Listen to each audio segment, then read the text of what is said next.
Minister, soup. Yes, sir. Boss. Honourable members, prayers.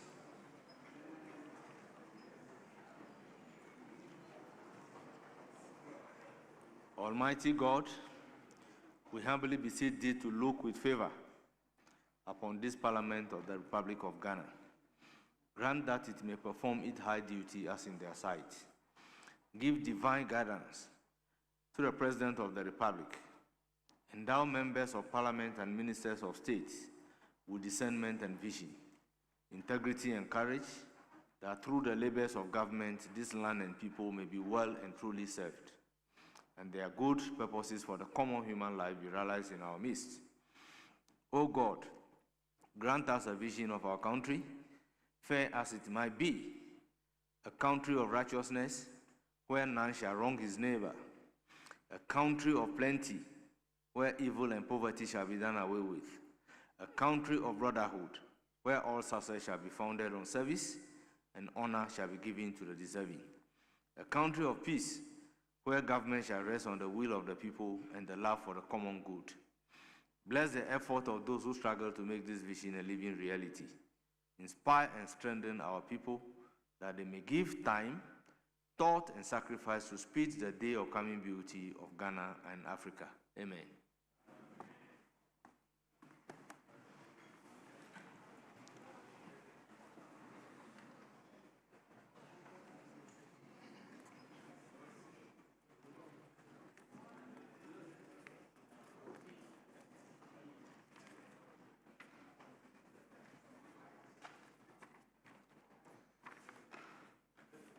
Honourable members, we move straight to item number 6, correction of votes and proceedings and official reports. Let's consider the vote and proceedings of Tuesday, 2nd June 2026. Page 1, page 2, page 3, page 4, page 5, page 6, page 7, page 8, page 9, page 10, page 11, page 12, page 13, page 14, page 15, page 16, page 17, page 18, page 19, page 20, page 21, and page 22. Yes, page 21, Honorable Frank Afriye. Speaker, thank you for the opportunity. Speaker, with respect, let me walk you to page 21, item 3. The project director for the Lair Institute for Children, Peace and Security. The name as captured over here varied from, if you take a look at vote and proceedings of Thursday, 28th May 2026. Since this is a house of record, we must reconcile our data and then to ensure that there is consistency. So the clerk at table should cross-check. What was the name captured there? So over here... On Tuesday, what was the name? Tuesday is Mr. Is it Aseni? Is it Asen or Aseni? Okay, Asen. Chidim. Then if you look at 28, that of 28th, Mr. Speaker himself recognized the delegation from, of course, the United States, and the name over here, Asin Chihidinmus. So you realize that there is difference. Table office, kindly cross-check. Thank you. Honourable member, subject to cross-checking, the vote and proceedings of Tuesday, 2nd June 2026 is hereby adopted as the true record of proceedings. Honourable members, we have the official reports of Thursday, 28th May 2026 for correction. Honorable members, any correction?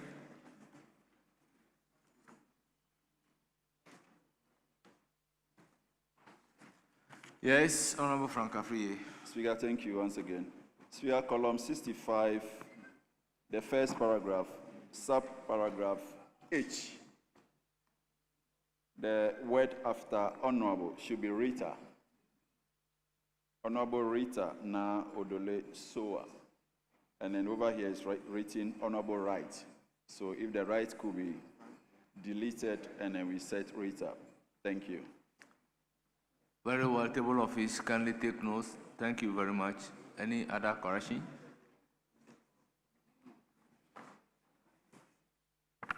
In the absence of any other corrections, the official reports of Thursday, 28th May 2026 is hereby adopted as the true record of proceedings.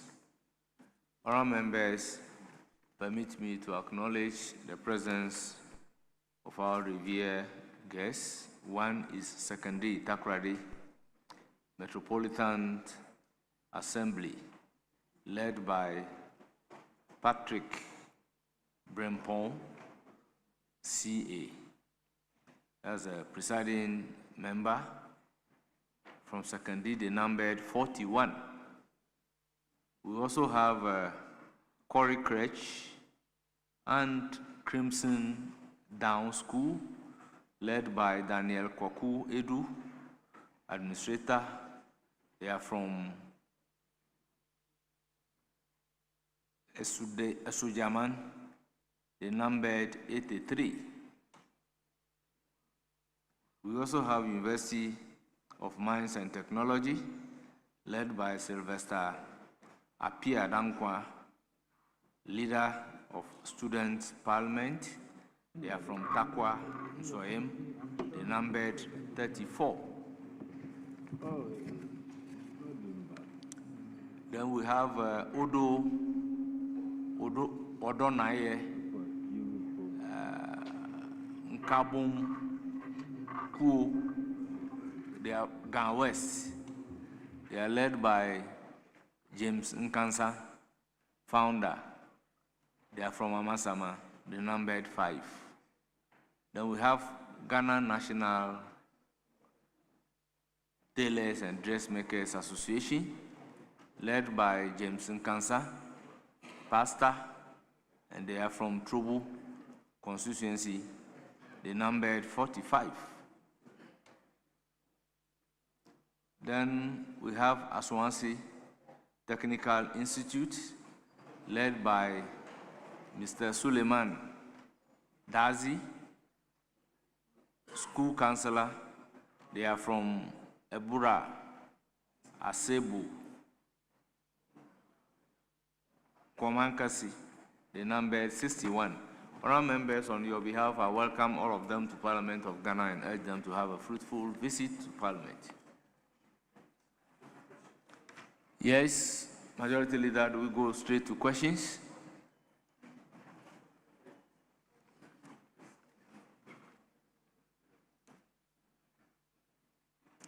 No. Honorable members, let's take the business statement, item number 7.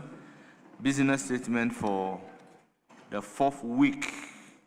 I will call on the chairman of the business committee, who double as the leader of government business, to present. Thank you, Right Honorable Speaker. Mr. Speaker, your committee met today, Tuesday, 9 June 2026, and arranged business of the House for the 4th week, ending Friday, 13 June 2026. The committee accordingly submits its report as follows.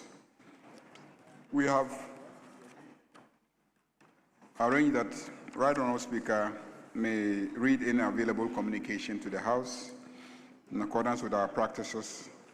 We have scheduled 44 questions for the 4th week. All 44 are oral, none is urgent. Pursuant to Order 91-2, Ministers of State may be permitted to make statements on government policy. You may also admit statements by honorable members in accordance with Order 93. Mr. Speaker, in accordance with Order 159, bills may be presented to the House for first reading. However, those of urgent nature may be taken through the various stages in a day in accordance with Order 160. Pursuant to Order 97, papers may be laid during the week, and reports from committees may also be presented to the House for consideration. Mr. Speaker, motions may be debated and their consequential resolutions, if any, taken during the week. And again, Mr. Speaker, the Business Committee would like to remind chairpersons of committees with pending referrals, which are currently recorded at 299, and urge them to prioritize the consideration and reporting to enable the House realize its oversight mandate in accordance with Order 2674. The outstanding referrals at committees are accordingly attached to the business statement. So, Speaker, the statement has the daily schedules attached: Tuesday, 9 June, Wednesday, 10 June, Thursday, 11th June, and Friday, 12th June. And then also we attach the list of referrals pending at committees. I urge Hansa to capture all of them as if specifically spelled out by me here. Mr. Speaker, in accordance with Order 2162 and subject to Order 67, the committee submits to the House the order in which the business of the House shall be taken during the week. I thank you. Thank you very much, Honourable Majority Leader and Chairman of the Business Committee. That is the business statement for the week ably presented. The floor is now open for comment. Yes, you have the floor. Thank you very much, Right Honourable Speaker. Let me commend the leader of government business for the business statement.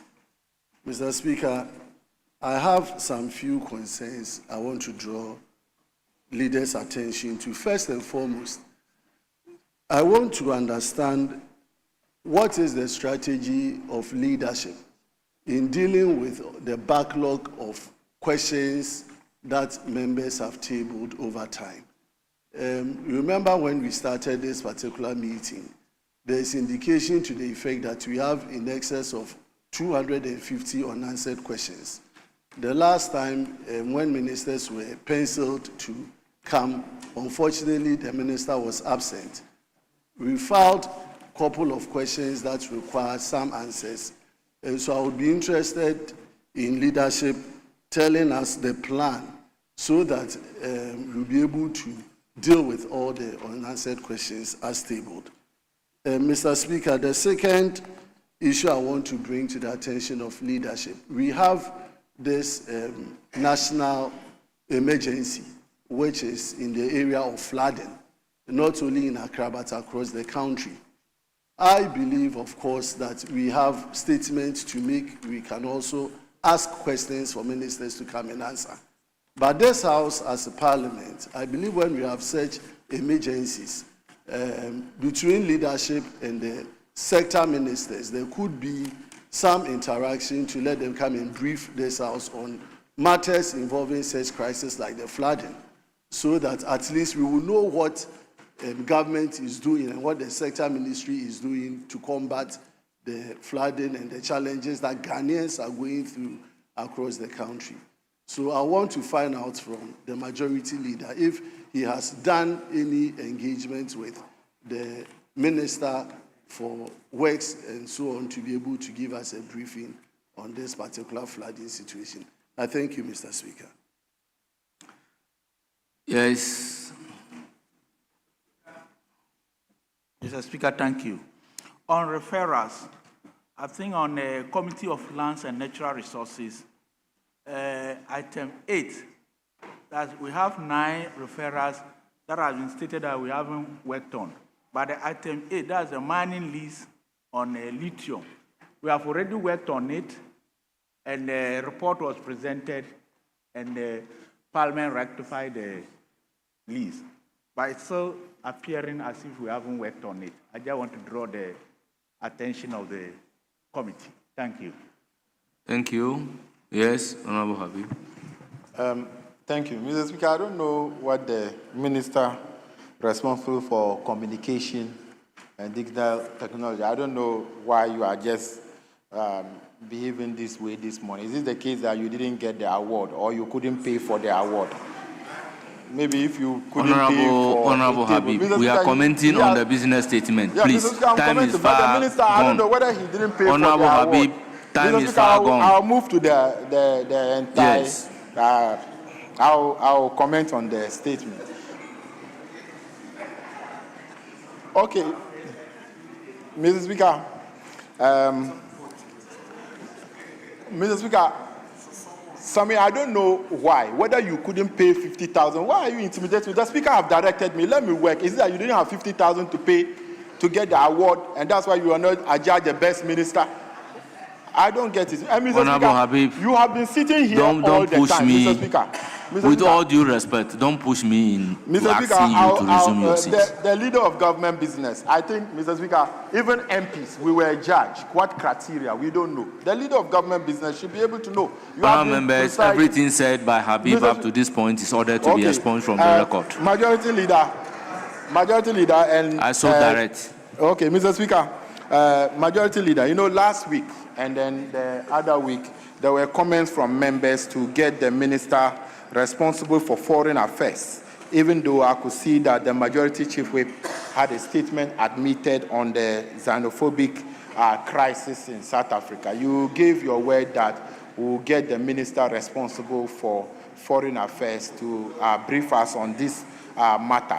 And then if you could try your best, because I understand government is bringing the second batch of the migrants in there, or Ghanaian citizens. And then I also raised an issue that has to do with the World Cup. This morning, the Ghana High Commissioner to Canada, Ottawa, issued a statement to the effect that they want to gather Ghanaians who are living in Canada to be supporters to the World Cup match. You gave me the assurance that the minister responsible for sports could be arranged. And we are aware that the majority side, you were given two slots each for the World Cup. And then that one, nothing happened. They've been denied visas. Your members, they are not happy because they didn't even call some of their nominees. Yes, majority leader. There is pressure in their constituencies on this matter. Honorable Habib, I recognize majority leader. Yeah, Mr. Speaker, I urge you to direct that everything that he has said should be expunged from the records. Mr. Speaker, I don't think that the privileges that we enjoy in this chamber to speak freely should be abused the way that it is being abused. I think that we as leaders must set standards. We are free to speak, but don't get up and misrepresent things. I'm not sure that what you are saying can be proven in any way. And I believe that we shouldn't go in that direction. So, Mr. Speaker, I urge that it should all be expunged. In any case, Mr. Speaker, what has that got to do with the business statement that has been read? So even on the basis of relevance, such statements should not be made by a leader in this House. So I urge you, please, you can ask relevant questions relating to the statement that has been read. I will respond to the various issues raised that are relevant, in my opinion. And so, Mr. Speaker, let's expunge everything that he has said. Yes, majority leader. He has raised an issue. Yeah, You want to respond to the issue? No, he is responding to what I said. And if the majority leader, if it is the case that he doesn't want that to be discussed, that is fair. as a leader on the front bench, I will not just make a comment without having basis to that comment. So to say it should be expunged, if actually I'm misleading the House, or if what I'm saying I can't prove it or it's factually incorrect. At Botema, they are screaming them there. I have pictures, I have videos. So if you say we shouldn't discuss it, we shouldn't discuss it. That I will respect. But to say what I'm saying should be expunged, on what basis should that be expunged? And I said so because he was to program the sports minister to over brief and us. over that we have the freedom to speak in this house, but sometimes certain things that we say can be a subject matter of privileges.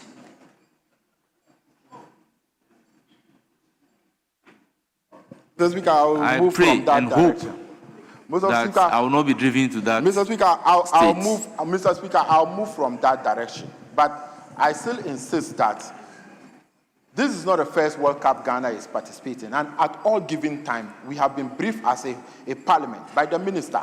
I think tomorrow or 2 days' time, in less than 48 hours, the tournament is starting. Nothing has been said. The president has spoken to this matter that there might not be government-sponsored program. We have asked for this more than 2 weeks for the minister to come here to brief us. Why is the minister responsible for youth and sports running away from parliament to brief us? Whilst his members are not happy with certain happening that happen in the country.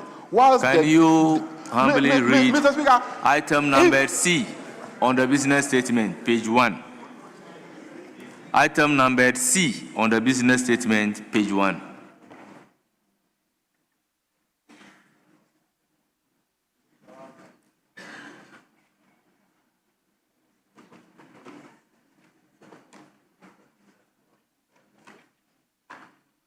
Mr. Speaker, it's a follow-up request I made to I humbly ask you to read the item number C.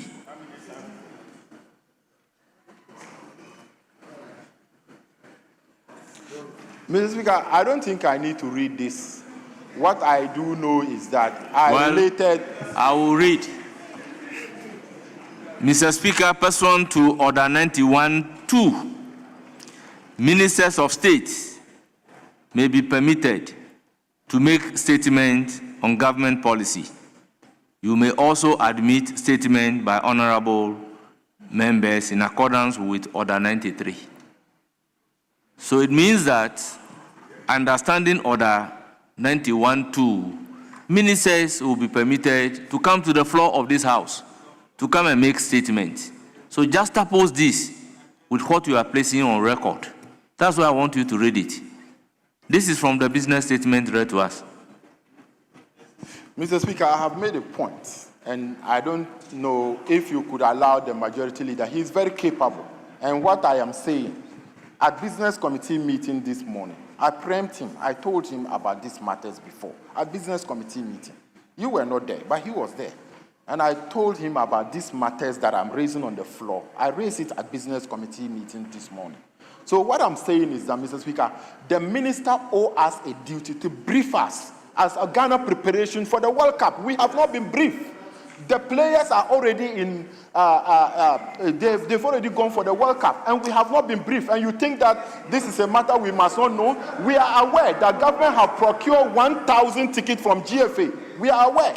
And the ambassador have issued a statement saying that Ghanaians in the diaspora should write their names and get tickets for the matches. Who bought the tickets? How much is it costing the taxpayers? Over 2,000 people went to American embassy for visas. So, visa fee 185. Who is paying it? You Who think are those what people? you are doing is a tool available for you? I preempted him. I told him. You think what you are doing is a tool available for you? Any other comment?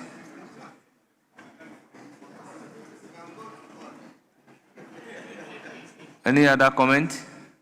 Yes, Majority Leader.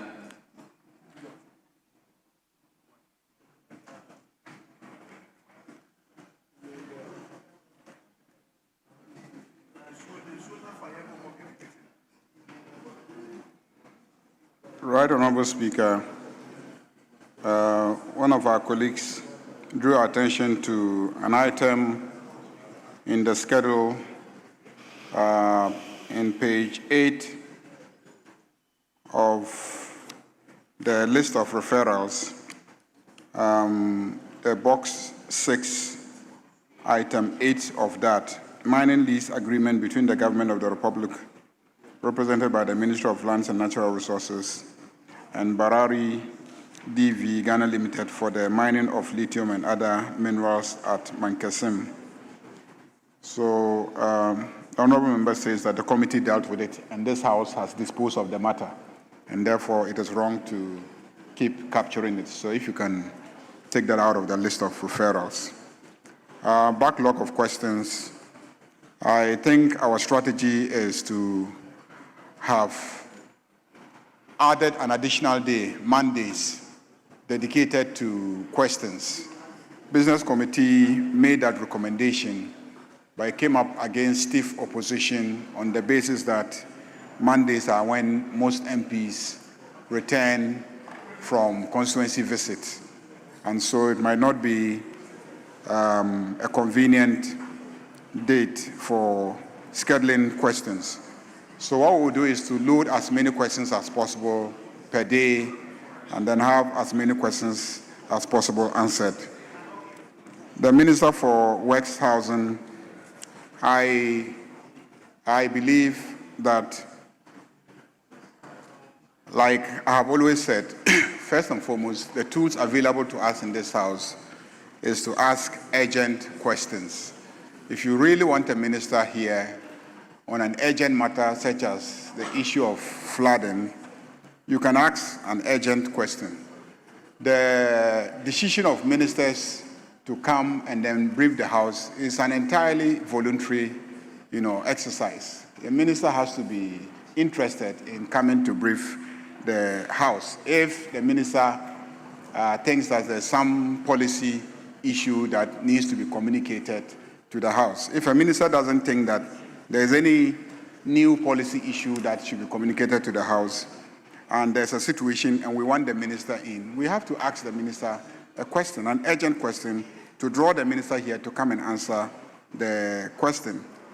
Same with the Ministry of Foreign Affairs. I mean, we did discuss it and we did give an indication that it would be good for the minister, if he's in town, to brief us. I don't know if, as we speak today, whether he's in town or not. I have not checked.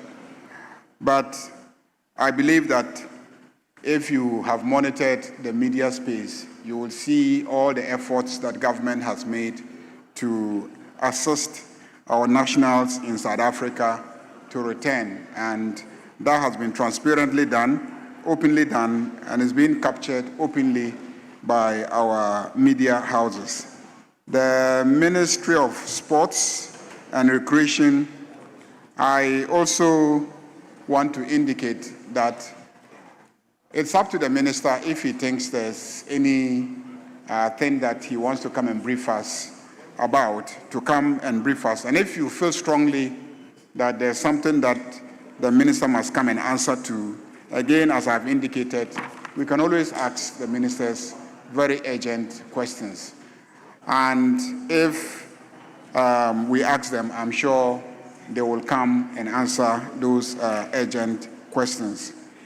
It is not fair sometimes on Fridays, now, today, Tuesday, when we make business statements, then we use the platform to make all sort of allegations, raise all sort of issues, clearly bypassing our standing orders and the rules of procedure of the House. That's why I urge the Honorable Habib to withdraw some of the things that he said.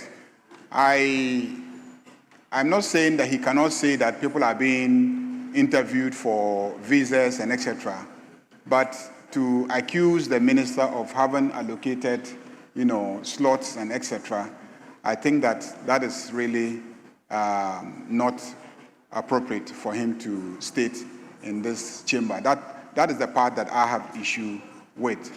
But as for the efforts being made, as for the issues that the Canadian High Commissioner has put out there, and the arrangements made to get Ghanaians who live in the US, in Canada, to attend the stadia, those have been subjects of public discussion.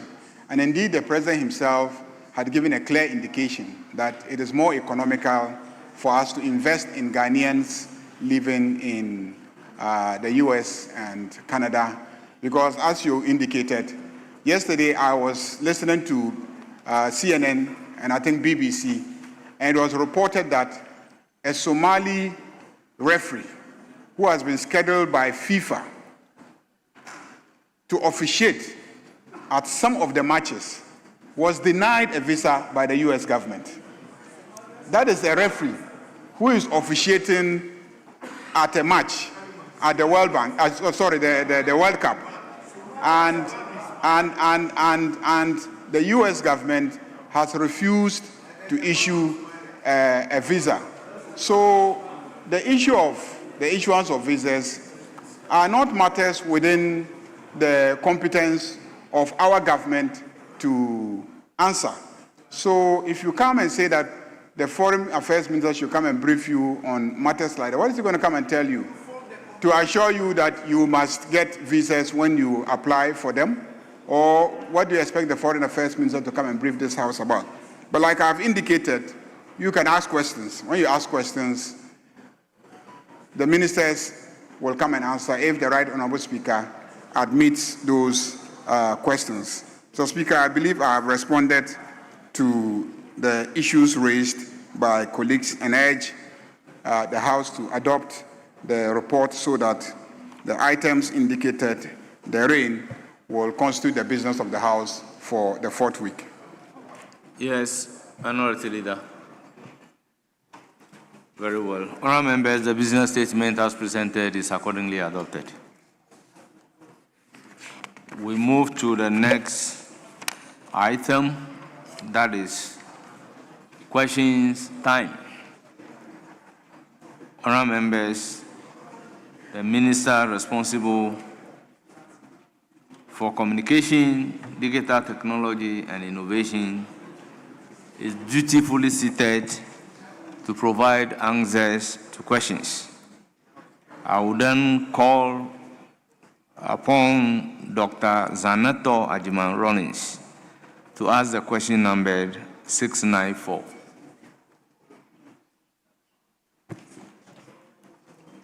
Thank you, Right Honourable Speaker. I rise to ask the Minister for Communication, Digital Technology and Innovations what measures the ministry has put in place to ensure telecommunication companies provide quality services to consumers.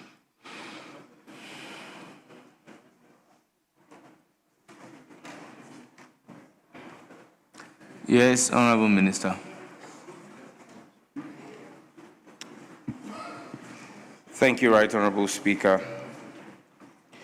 Right Honourable Speaker, improving the quality of service and quality of experience of the telecommunication sector has been the top priority of the ministry since I assumed office as the minister.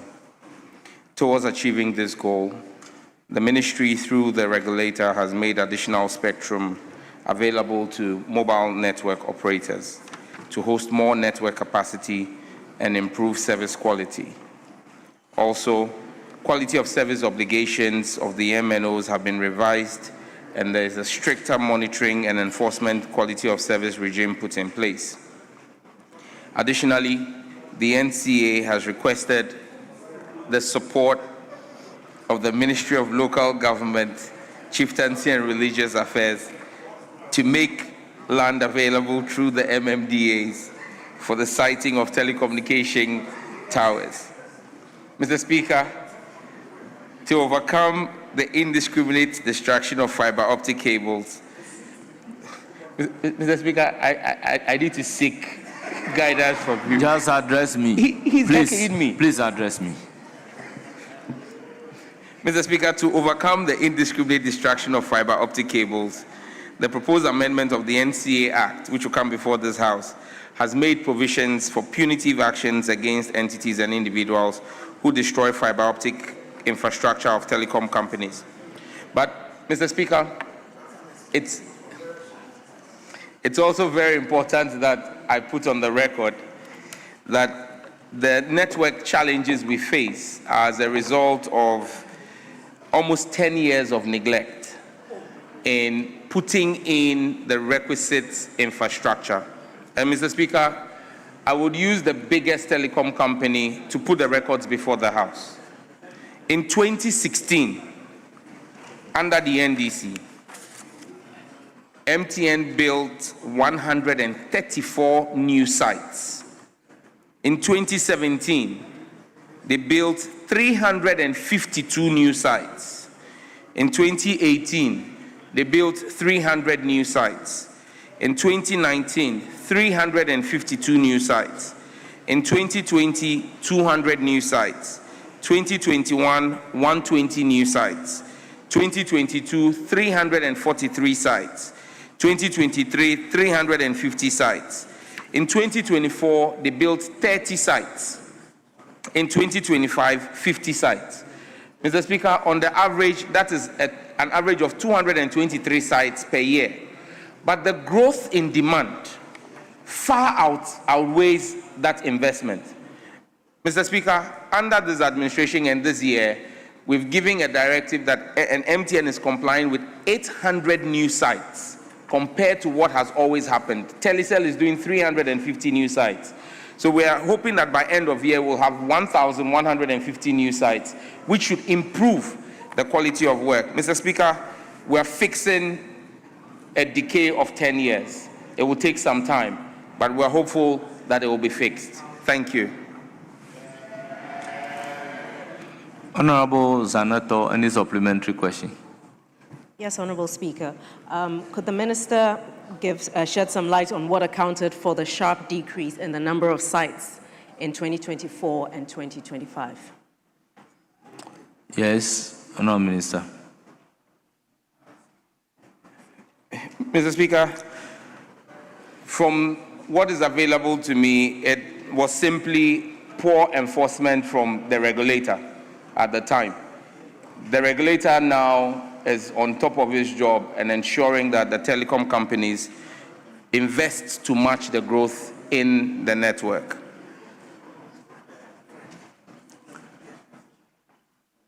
Yes, any further supplementary question? Thank you, Right Honorable Speaker. Can the Minister perhaps give the House some timelines with regards to when these objectives will be achieved, and will he be willing to present to the House at the end of the year what the telcos have actually managed to do in respect to what the policy guidance is? Yes, Minister, any timeline?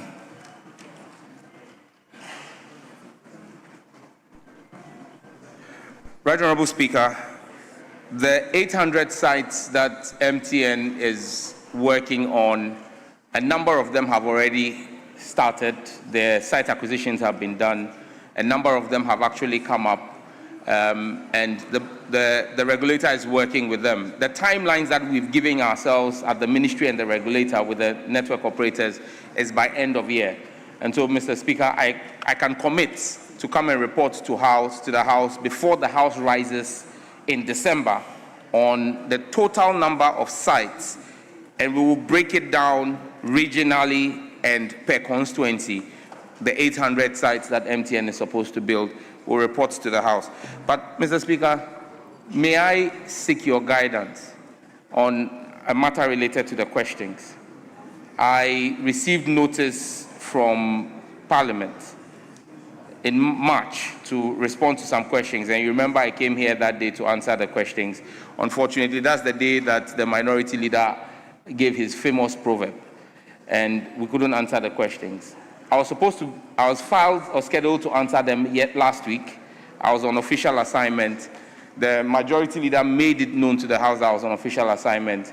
But, Mr. Speaker, my colleagues on the other side who asked the question took to the media and said that I had reneged on my responsibility as minister and ran away. Today, I have come to answer the questions. They have withdrawn the questions. Honorable Matuyundam is sitting in the chamber. He asked the question. Honorable member. Kabiru Tia went on social media. Please, on today's order paper, 2 questions are slated for you. The previous ones would accordingly be programmed for you to come and answer. Mr. Speaker, the reason I'm asking this is because you need my guidance. That's why I'm saying that for today, 2 questions are programmed for you to come and answer, and that is the limit. The directive was to the effect that the questions that you were not available, we knew you travel outside the country to answer. We directed the clerk at table to reprogram the question for you to come and answer. Do you have any supplementary? Mr. Speaker, I'm just for avoidance of that any is doubt. my guidance. That's my I'm guidance. just wanting to understand that are the questions withdrawn or rescheduled? Reschedule. Questions are rescheduled. Mr. Speaker, that's not the indication that has come to me. The indication that has come to me from the table office is that they've been redrawn. Well, that information has not gotten to me. Any other supplementary question?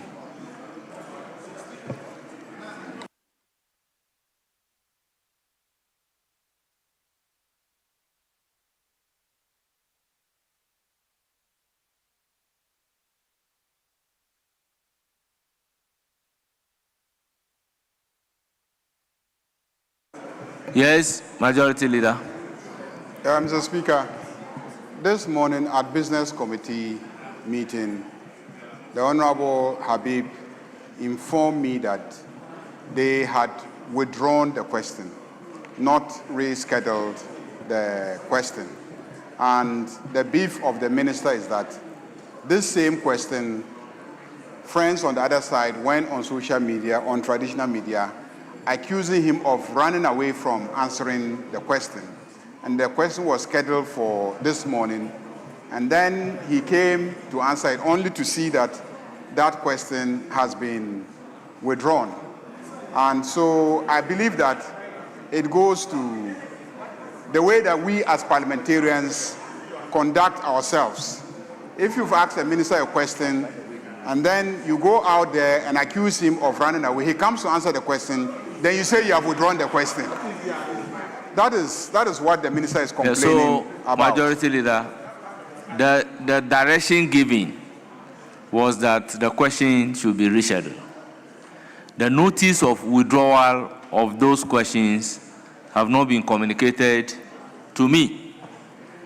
So if before the withdrawal, certain statements are made in the social media, then the social media is available for you to.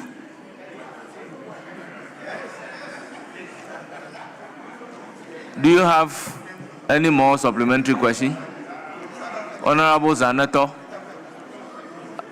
you are done. Yes. I have no further So we'll move to questions. the second question. That is question numbered 691. Standing in the name of Honorable Dr. Fred Che Asamoah, Member of Parliament for Ofinsu North.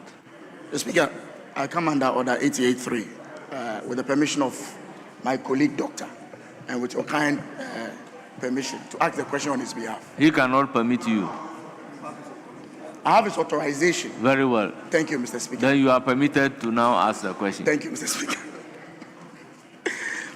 To ask the Minister for Communication, Digital Technology and Innovation the status of the rural telephony project at Akumadan District Assembly, as well as in Kwankwa, Mankraso, in Kweduano, Akrofua, Gwinidebi, Seseko, in Pemu, Brehoma, and Nyamibetre in the Ofinsu North constituency. Yes, Honorable Minister.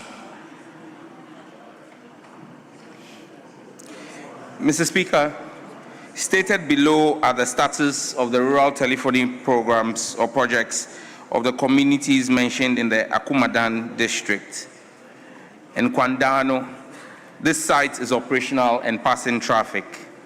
Seseko, the site has been built and operationalized. However, it is currently down and efforts are underway to bring the site up. Akumadan and Mankraso, these sites have been built but are yet to be integrated and brought on air. In Kwankwa, Gwinidebi, Brehoma, Akrofua, Nyamibetre, and Pemu, these communities have not yet been captured under the program. A drive test exercise will be arranged to capture these communities, and the data gathered will be used for simulation and subsequent planning and deployment for communities to pass the simulation. GIFEC, under the ministry, is working with the contractor and the subcontractor to ensure that all the sites are completed before the end of 2026. I thank you, Mr. Speaker. Any supplementary question? Minister, for Seseko and Akumadan and Mankraso, if you can give me some specific timelines. Minister, any timeline? Mr. Speaker, in my earlier response, I had stated that we had up to the end of 2026. GIFEC had committed that by end of 2026, we'll complete all the RTP sites. We indicated that not all the communities are under the current RTP project. We indicated that Nkwadano, Seseko, and Akumadan and Mankraso, those four are part of the RTP project that is being executed. And all projects under the RTP will be completed by end of 2026. For Nkwankwa, Dwinidebi, Brehuma, Akrofua, Nyamibetre, and Mpepemu, we now need to do a drive test to simulate. So that I have no timelines on. Thank you. Yes, any further questions? I'm okay, the Speaker. This is a constituency-specific question. Honorable Minister, on behalf of the House, I sincerely thank you for attending upon the House to provide answers to the questions scheduled for you. You are accordingly discharged. Yes, Majority Leader.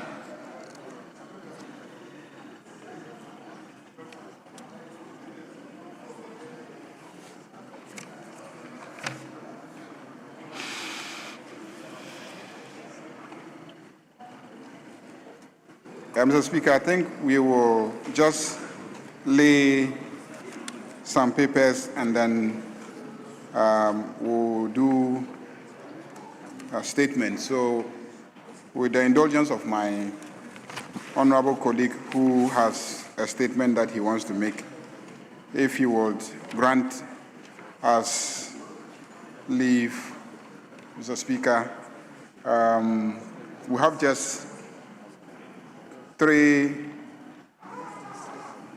audit statements to be laid by the Minister for Local Government, Chieftaincy and Religious Affairs, 10A. And then also 10B and C are not ready. So we'll just take 10A with your indulgence, Mr. Speaker, so that we can go to commencement of business, lay the reports, and then come back and take the statement. Yes, Minority Leader.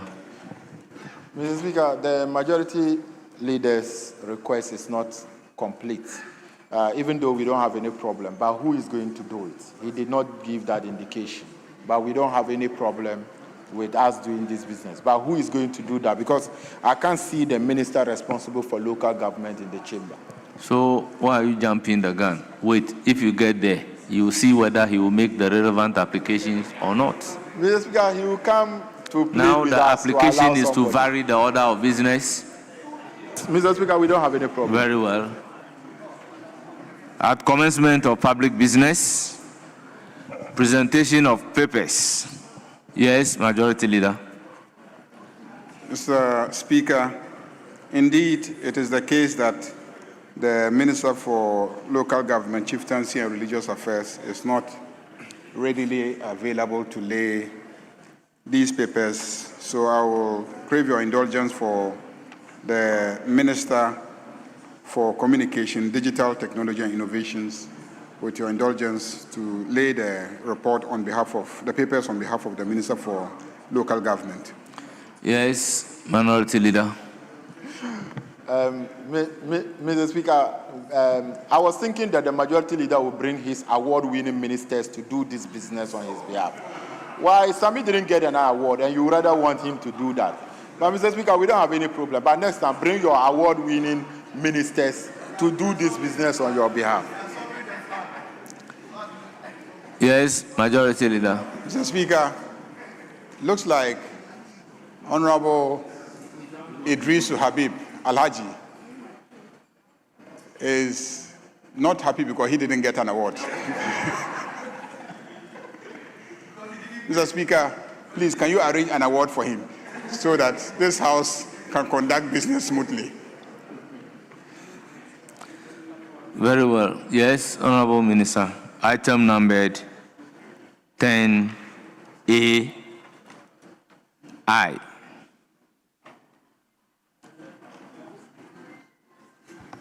Annual statement by the Audit Committee of the Lankwantana Madina Municipal Assembly for the year 2025.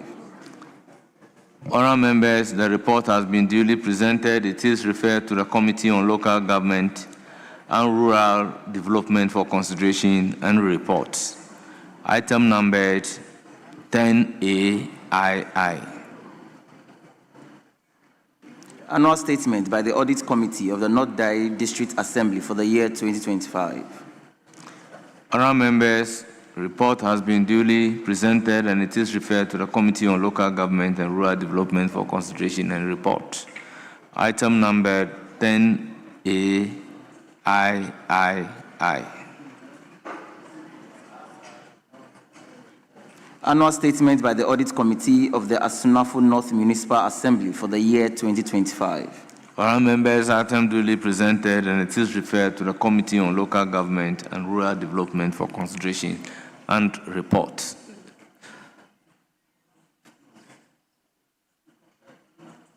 Yes, Majority Leader. Yeah, Mr. Speaker, I'm told that items 10C, I, Roman numeral 1 to 4 are all ready for laying. Given that we've been urging the committees to present their reports, when they bring it, I think that we should hasten to lay them.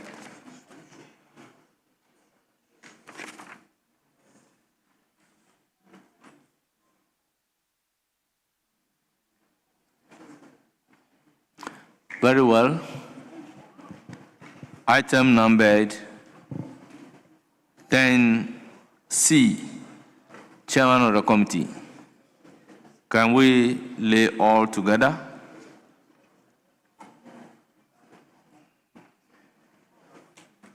Yes, Mr. Speaker.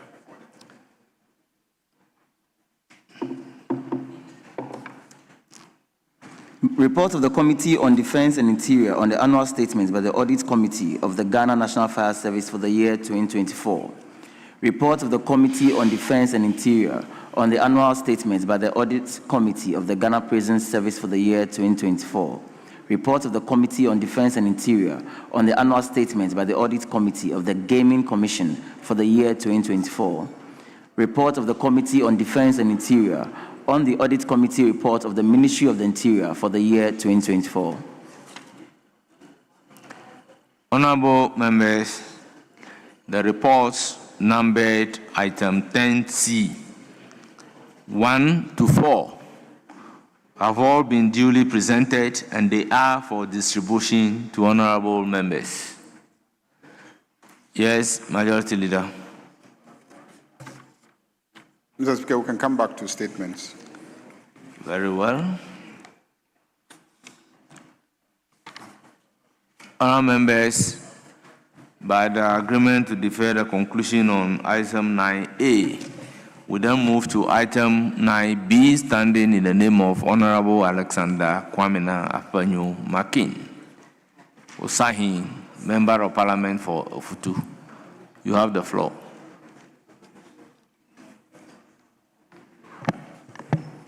Speaker, let me thank you for this treasure space to make this statement on the matter of free speech, civil liberties, and the rule of law in Ghana.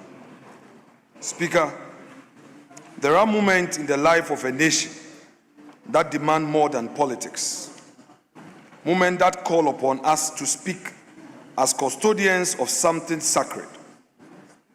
This is one of such moments. Ghana was built by men and women who believed that truth must be free to speak, that power must be free to be questioned, and that no government, however well-intentioned, holds a mandate to muzzle the voice of the people. What is happening in this country today goes beyond partisan politics. It is a question edged into the conscience of the nation itself about the kind of Ghana we are and whether we still have the courage to remain the Ghana we promised the world would be. Ghana's democracy is among the most celebrated on the African continent. We have earned that distinction through decades of sacrifice, civic vigilance, and unrelenting commitment to constitutionalism. We have weathered coups, transitions, and the painful growing pains of young republic. Each time, we have chosen to return to the rule of law. Each time, we have reaffirmed that the will of the people, freely expressed, is the only legitimate source of power in this land. The right to free expression, enshrined in Article 21(1)(a) of our Constitution, is a birthright. It is the oxygen of democracy. And when that oxygen is restricted, the body politic begins quietly and dangerously to suffocate. Now, the weight of what has happened, Mr. Speaker, it is now a matter of public record that a number of Ghanaian citizens, members of the opposition New Patriotic Party, have been arrested in circumstances that have unsettled civil society, alarmed legal community, and provoked anxiety among the Ghanaian public. We do not use the word anxiety lightly. Anxiety is what people feel when they begin to wonder whether the rules that protect them still apply. When they begin to calculate before they speak whether speaking is safe. That is a profound and dangerous shift in the relationship between a government and its citizens, and it must be named for what it is. Mr. Speaker, let us be very honest about what free speech actually means in practice. Free speech, in its truest and most necessary form, is the freedom to criticize, to dissent, to challenge, and to demand accountability from those who govern. That is its purpose. That is why it is protected. We are mindful that there will be those who argue that the law is simply being applied, that no one is above the law, and that the arrests in question are matters for the court to resolve. We do not dispute the authority of the courts. We do not question that the law must apply equally to all. But we also know, as students of history and as people who have lived in this country through its many seasons, that the law can be technically applied and fundamentally abused at the same time. Now, let me deal with what is at stake. Mr. Speaker, some may wonder why this House should concern itself so deeply with the arrest of a number of individuals. The answer is that we are here for the principle, because the principle, once compromised, does not stop at a handful of arrests. It proliferates. History on this continent has shown us with painful clarity how the erosion of free speech begins. It rarely begins with the silencing of everyone. It begins with the silencing of some and the silence of everyone else in response. It begins, Mr. Speaker, in moments precisely like this one. Mr. Speaker, Ghana has built its reputation painstakingly. We are looked upon across Africa as a model, a proof of concept that democracy can take roots and flourish on this continent. Other nations have drawn encouragement from our example. International partners have invested in us precisely because we have consistently demonstrated that our institutions are stronger than any individual administration. We must not, in a moment of political temperature, squander what generations labored to build. History has taught us at great cost that the suppression of political speech has never served this nation well. Government that stifle dissent do not strengthen themselves, but rather hollow out the very institutions upon which their own legitimacy depends. A democracy that is healthy enough to tolerate criticism is a democracy strong enough to endure. And a government confident enough in its own mandates has no need to fear the voices of those who disagree with it. I call to the other side of this house. Mr. Speaker, we the minority hereby appeal without reservation to our friends across the aisle and to every member of this house. Let us be consistent. The standard we apply today to the treatment of the opposition must be the same standard we would demand were the roles reversed. This is not a matter of political courtesy. It is a matter of institutional survival. The norms we establish in this chamber today will outlast every one of us. They will govern how power is exercised and how rights are protected long after this parliament has dissolved and a new one convened. We are not only making decisions for today, we are writing the rules for tomorrow. Ghana's democracy belongs to all of us. It is not the inheritance of any single administration. We are all its custodians, and we will all answer to history for how we chose to steward it in moments exactly like this very one. Our demands as minority, Mr. Speaker, we contend that Ghana has come too far. We have paid too high a price for the freedoms we enjoy to allow them to be quietly diminished in moments of political convenience. Let this House today be the guarantor of those freedoms. Let our deliberations send a message to every Ghanaian in every corner of this country that their voices matter, that their rights are sacred, and that this parliament stands ready, willing, and resolute in its defense of both. Let Ghana continue to be that nation. Let this House, regardless of political persuasion, stand as one voice in defense of the liberties that generations of Ghanaians have fought and in some cases given their lives to preserve. Thank you so much, Mr. Speaker, and thank you, colleagues, for your kind audience.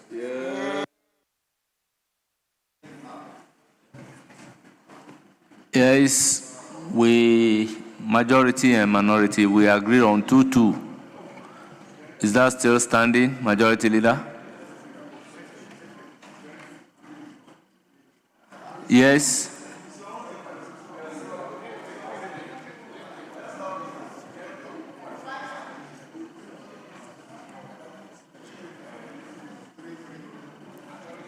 Yes. 5-5. I think. 4 and then 1 on leadership. So if 5-5, how many statements can we take today? Leadership. Honorable Patricia Piaget, if it is 5-5, Yeah. how many statements can we take today? 2. We are taking 2 statements. Yes. So 5-5. So 5-5. It's fine. Yes, 5-5 Yes, is it- 25-25. oh, just It's 50. No, I don't think so. 4 plus 1. The leadership. Pardon? 5-5. I think 5 minutes comments were not. Please, I think people are very much interested in the subject. So let's give them the opportunity to express Honourable themselves. members, Right. I believe Thank you. if one person is speaking for 5 minutes and we are taking 5-5, that is 10 people. By 2 statements, we should be going beyond 2 hours. We can operate within an hour.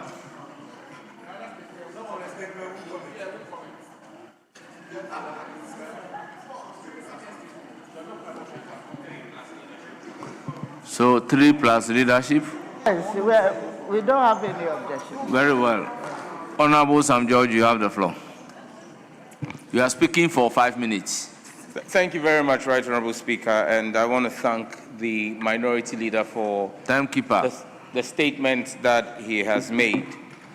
In fact, just this past weekend, myself and the Minority Leader were at the Ghana Journalists Association World Press Freedom Day. Mr. Speaker, it's important that we put in perspective where we sit as a country.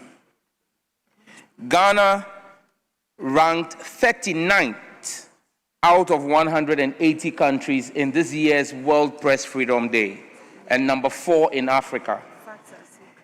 In 2023, Ghana ranked 62. So we have come from far. Under the NPP, we were number 62 out of 180. Today, under President Mahama, we are number 39. That is progress. And Mr. Speaker, to even put this in perspective, the United States is number 64 in the world. So Ghana is doing way better, 25 places ahead of the United States. So when it comes to press freedoms, Ghana is a shining example under President John Dramani Mahama.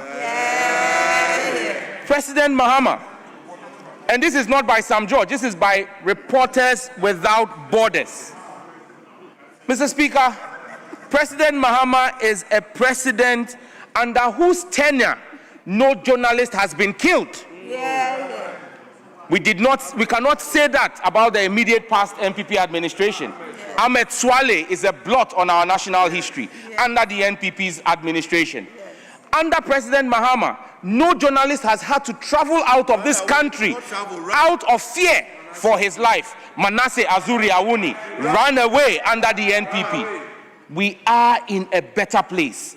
President Mahama is a president who does not just tolerate scrutiny, he embraces it, because he believes that when journalists ask the hard questions, they drive accountability. But Mr. Speaker, freedoms are not absolute. Freedoms come with a certain level of responsibility. And Mr. Speaker, under this administration, our colleague Dominic Ayine has not taken any journalist to court. But under the NPP, the Attorney General dragged Ohini Boama Beni to court and got him jailed by the courts. That is the record of the NPP. The likes of Captain Smart, the likes of Kwabna Bobie Ansan, state-sponsored persecution of journalists is a thing of our past that ended with the abysmal defeat of the NPP and will not happen under the Mahama administration.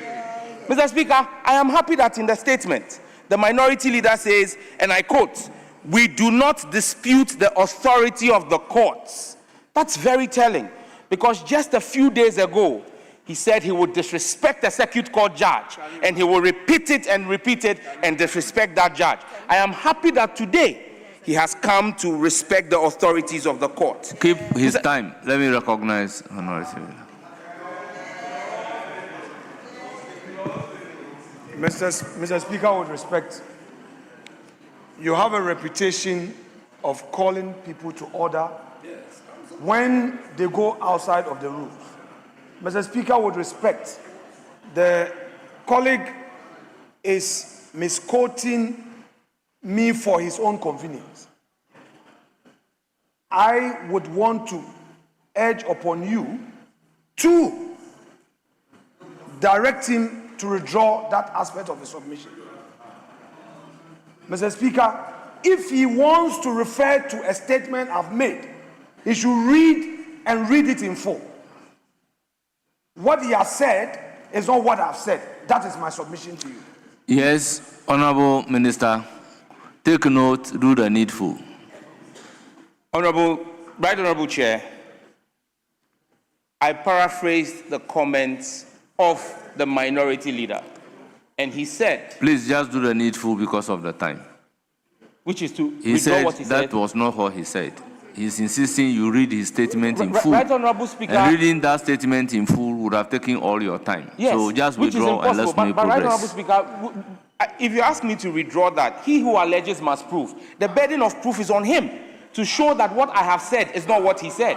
Honourable members, let's make progress. The statement that the majority leader is offended is ordered to be expunged from the record.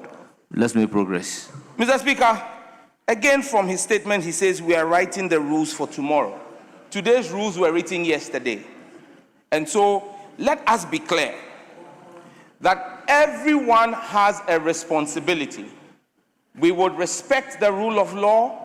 We would ensure that the rights of citizens are protected under the Mahama administration, but citizens have a responsibility. Mr. Speaker, there can be no explanation of saying that you wish to see the president of the land and his wife killed and said, in fact, the word used was executed, and you tell me that that is freedom of speech. Mr. Speaker, that cannot be freedom of speech. And so our demand to the minority,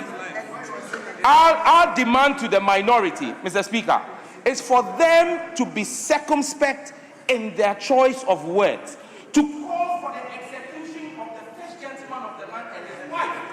Mr. Speaker, that is a threat to the president. Honourable member, your time is up. Your time is up. Yes, Honourable Abu Jinapo. Mr. Speaker, thank you very much for the opportunity to contribute to this very important and timely statement made by the distinguished minority leader, the Honorable Osahin Afenyo-Markin.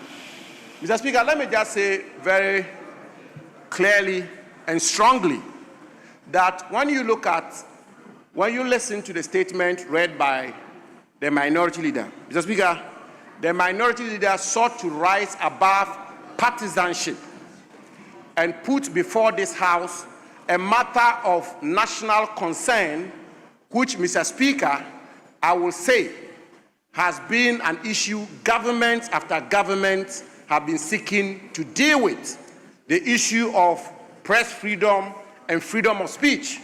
Mr. Speaker, again, our friend and brother, the Honorable Minister for Communication, in his classic fashion, chose to travel on the path of partisanship.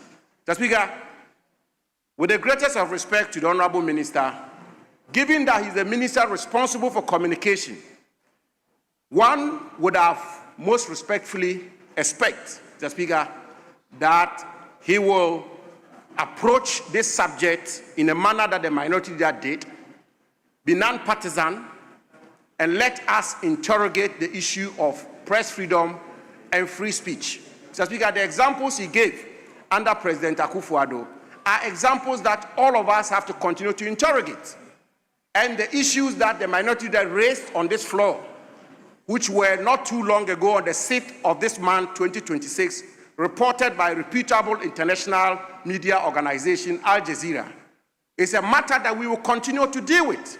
Mr. Speaker, as minister, he will realize that in 2001, President Kufuor took such a bold step by repealing the criminal libel law. Mr. Speaker, he will also realize that under President Mills made several attempts to broaden the spectrum of free speech and press freedom. And he will realize again that under Mahama I, there was further attempt to broaden free speech, and Akufo-Addo did his bit. President Mahama is doing his bit. Mr. Speaker, it is not everything that we have to reduce to partisanship, and I think it's important that I put that on record. Having said this, Mr. Speaker, I want to say that there's a classic distinction between press freedom and freedom of speech. Mr. Speaker, you may have a situation where the press is free. The press is free to do their work. That is press freedom.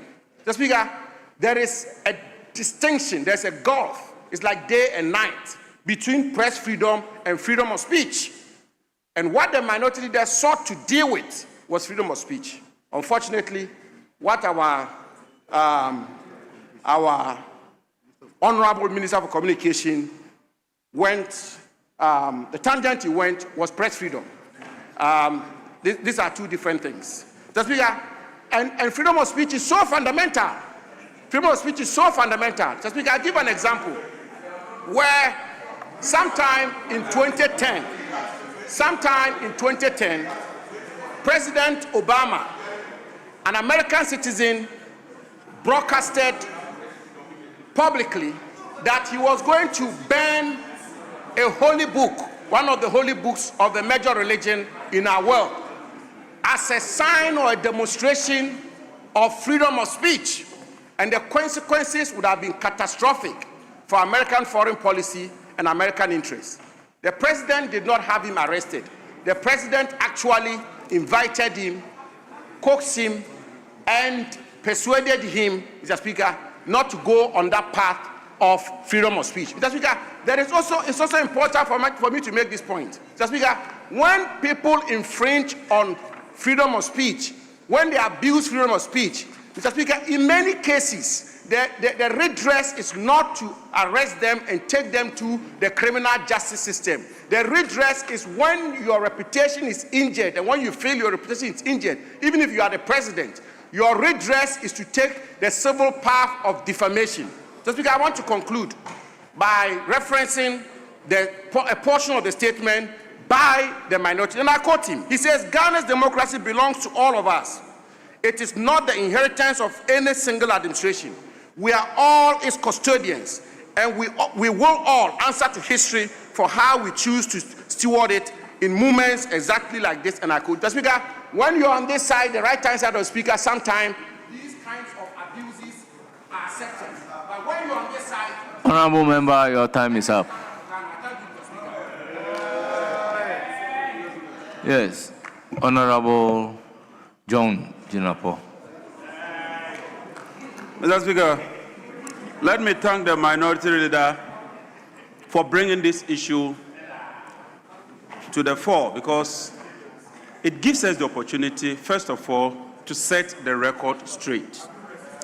And Mr. Speaker, let me put on record and let me succinctly, without equivocation, without a shred of evidence, that under President Mohammed's administration, there is no threat to freedom of speech, there is no threat to press freedom, and that if you communicate within the ambit of the Constitution, you would have no problem with the Republic, you have no problem with the state agencies. Mr. Speaker, I just want to quote one statement. This is Ghana Web.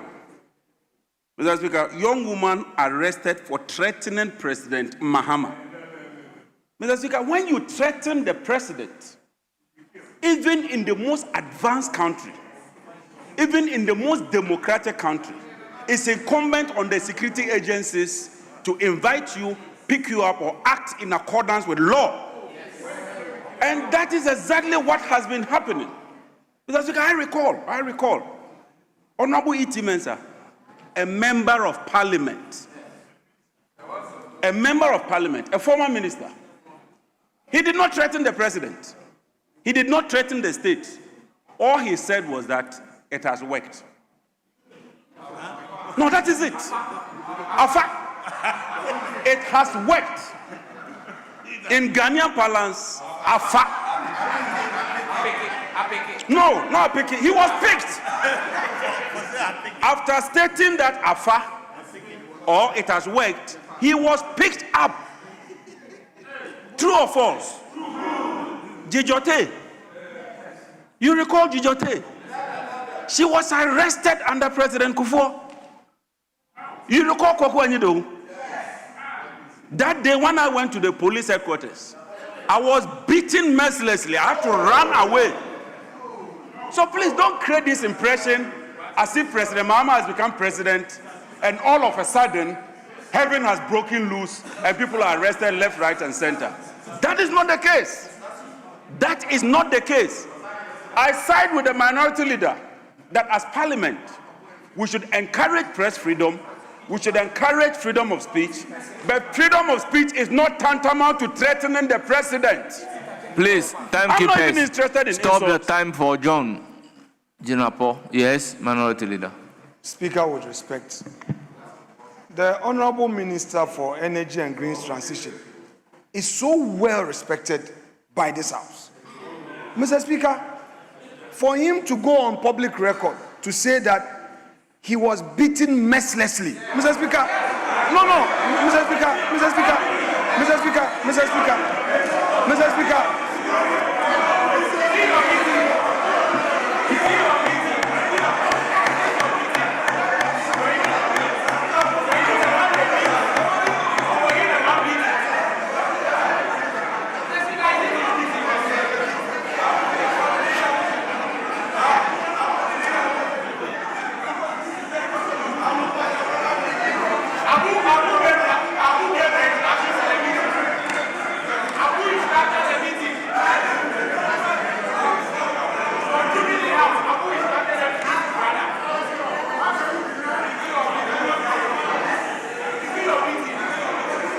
Honourable members, order.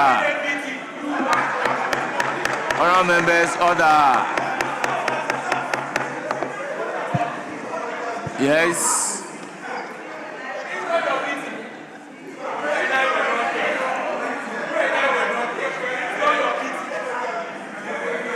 Yes, minority leader.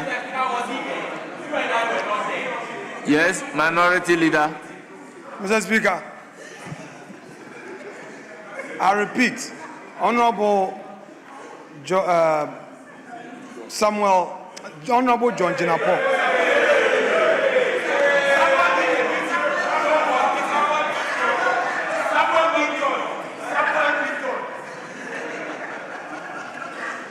Mr. Speaker, Dr. John Jinapo. Mr. Speaker, is a respected member of this House. Mr. Speaker, for him to go on public record to say that, Mr. Speaker, he was mercilessly beaten without, Mr. Speaker,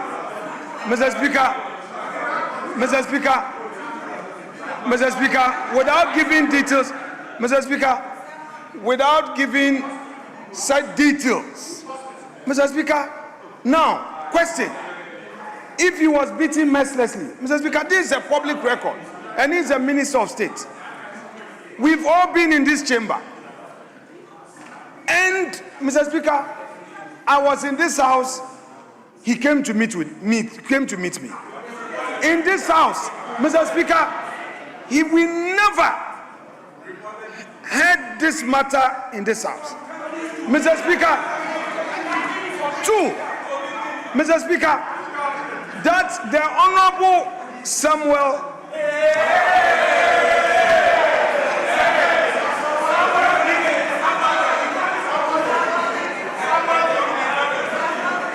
Mr. Speaker, that the Honorable Doctor, Mr. Speaker, the Honorable Dr. John Jinapo says that he was beaten and he kept quiet, he kept it to himself, and he never reported. There was no medical report.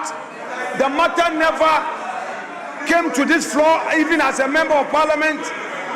And Mr. Speaker, today, Mr. Speaker, if he said it on a lighter note, he should indicate so or withdraw. Mr. Speaker, this is Hansard. I will plead with him. This is Hansard. Maybe you can avoid such exaggeration. But Mr. Speaker, I do not think that it's appropriate for a Minister of State to say something on public records, the existence of which cannot be verified. Mr. Speaker, the existence of such act cannot be verified. The country is hearing of this the first time. And if he's saying it on a lighter note, I would want him to take note, because Hansard does not know your intention.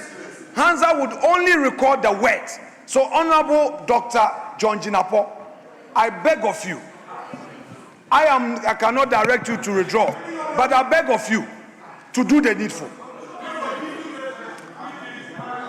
Honorable Jinapo, you have the floor. Mr. Speaker, this is a very serious matter. And Honorable Afenyamakin, I also respect you a lot. If you look at Wednesday, 28 March 2018, former President Mahama has condemned the police for what he described as their high-handedness response to innocent Ghanaians who massed up at the police headquarters on Tuesday night in solidarity with arrested NDC General Secretary Kwaku Anyedeho. And Honorable Fanyamakin, let me tell you the truth. I was beaten. I'm not kidding. No, I'm not kidding. Look, I went there that evening to show solidarity because then, at that time, President Mahama had gone to the CID headquarters to observe what was happening. And when we messed up, I recall this COP Kwesifore was his name. Yes, he came with the men. They started pouring hot water, that water with a chemical. They started pouring, and they started beating us. I'm being frank with you. I had to run away that day. This is on record. So when I stand here to make this statement, that we're beaten, it is true. We were beaten. Stop the time for John Jinapo. Please stop the time. Honorable members, let's have some order. Let there be order. Honorable members, let's have some order. Samuel Jinapo, please resume your seat. Please resume your seat. Honorable members, order. You now have the floor. Honorable Jinapo. Mr. Speaker. John Jinapo, you have the floor. In concluding,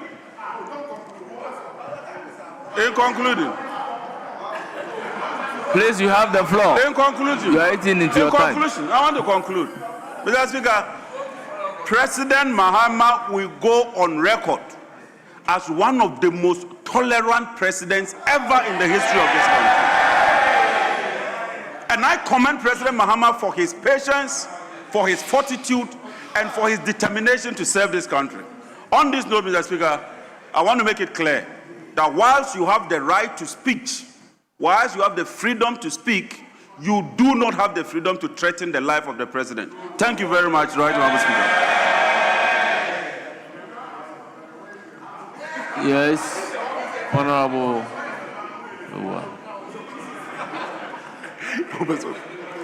Thank you very much, Mr. Speaker. And Mr. Speaker, I want to commend the venerable minority leader for such an insightful statement. Mr. Speaker, his statement highlights our reality.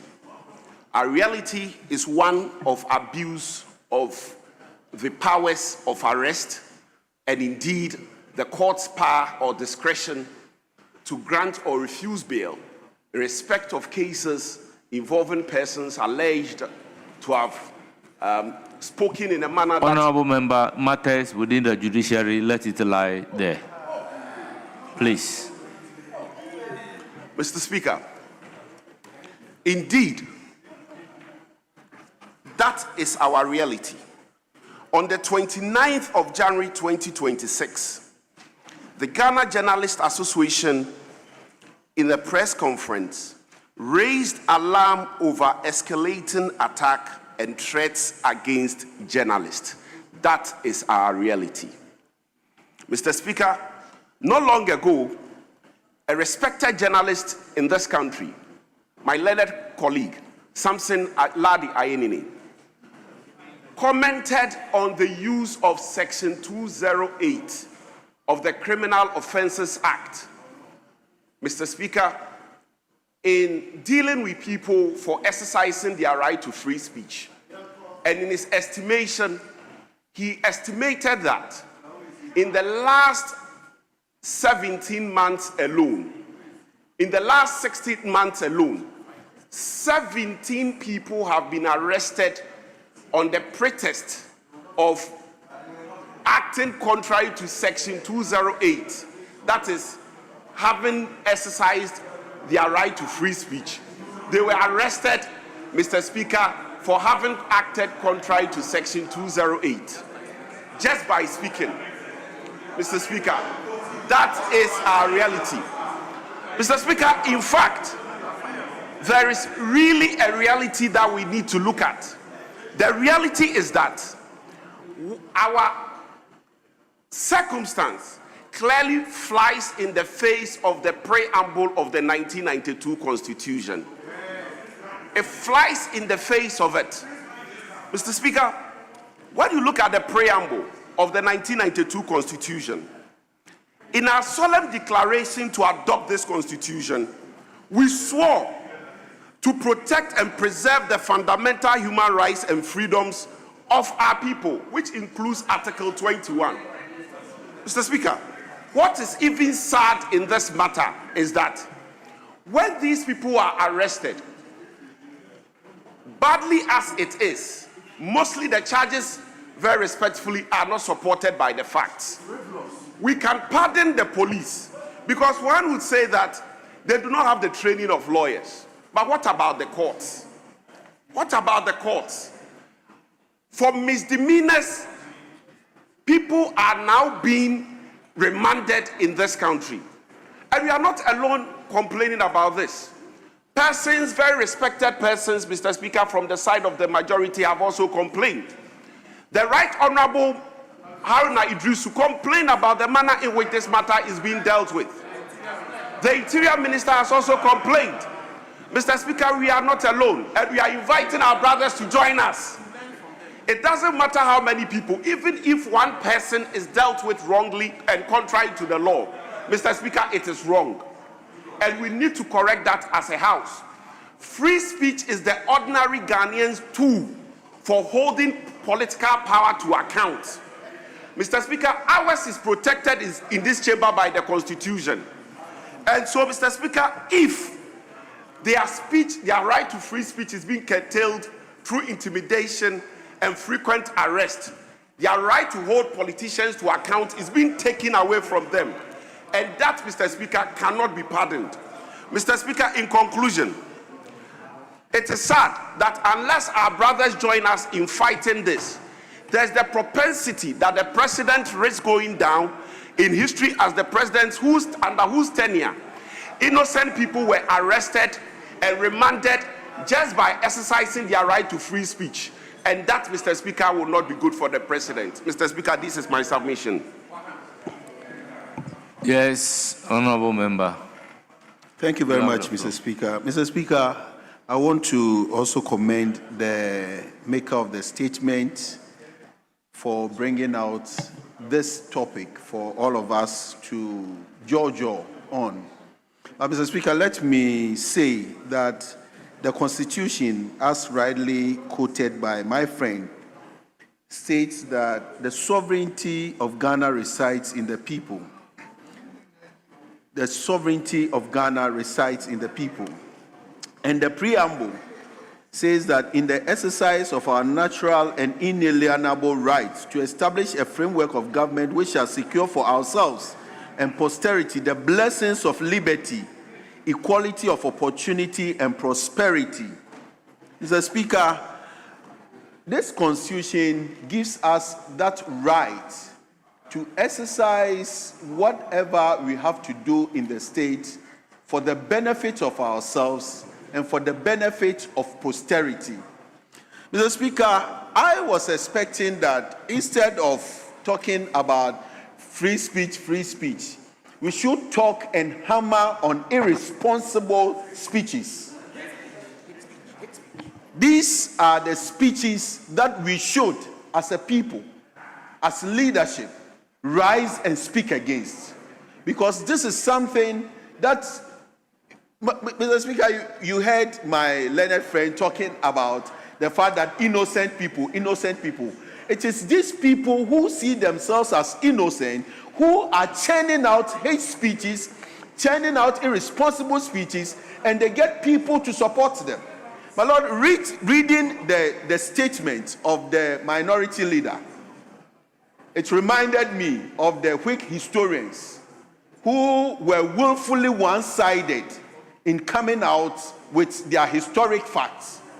Because if you look at it, I was expecting that after we have spoken about enhancing, helping freedom of speech in this state to progress so that the prosperity and the liberty that we are all looking for ourselves and for posterity, for ourselves and the yet unborn would be done, we should ensure that we speak vehemently against people that make speeches that are wanton disregard for elderliness, wanton disregard for the dignity of others, wanton disregard for the respect that this nation is noted for.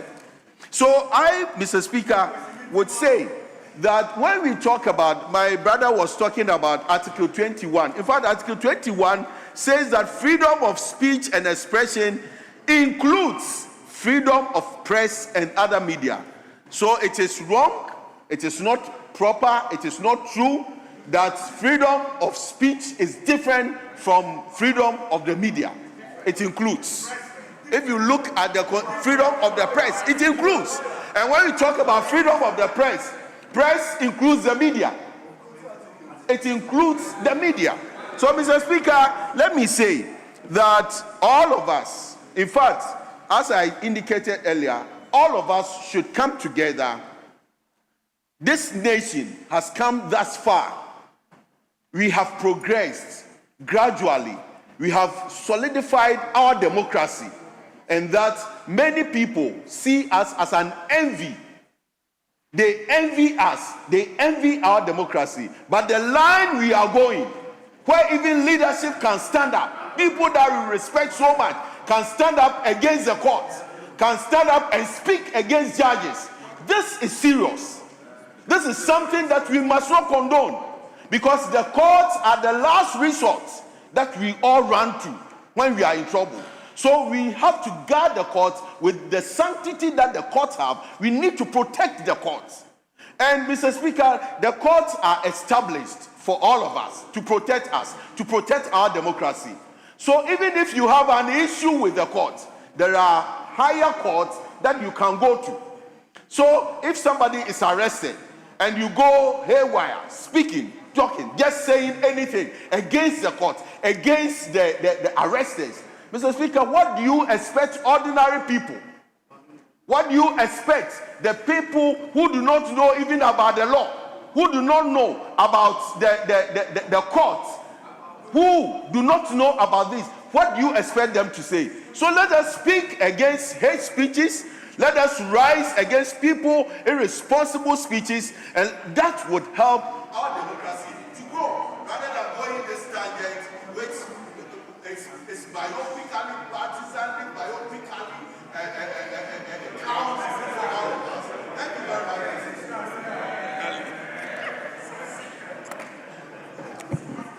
Yes, Honorable Nyindam, you have the floor.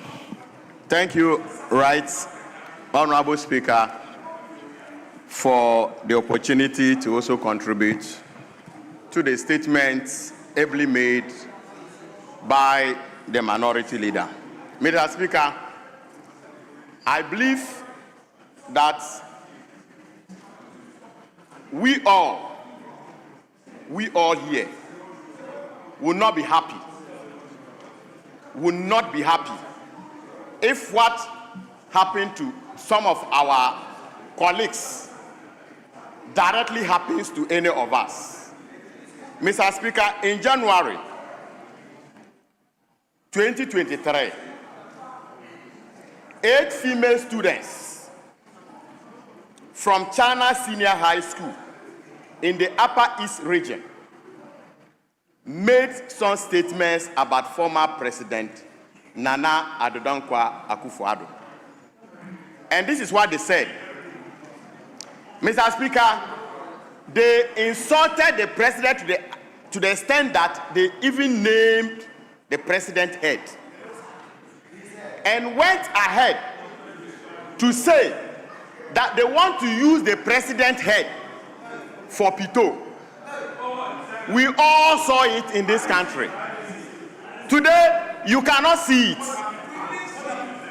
Mr. Speaker, today, the majority side never heard it. Mr. Speaker, the school authority decided to dismiss these students.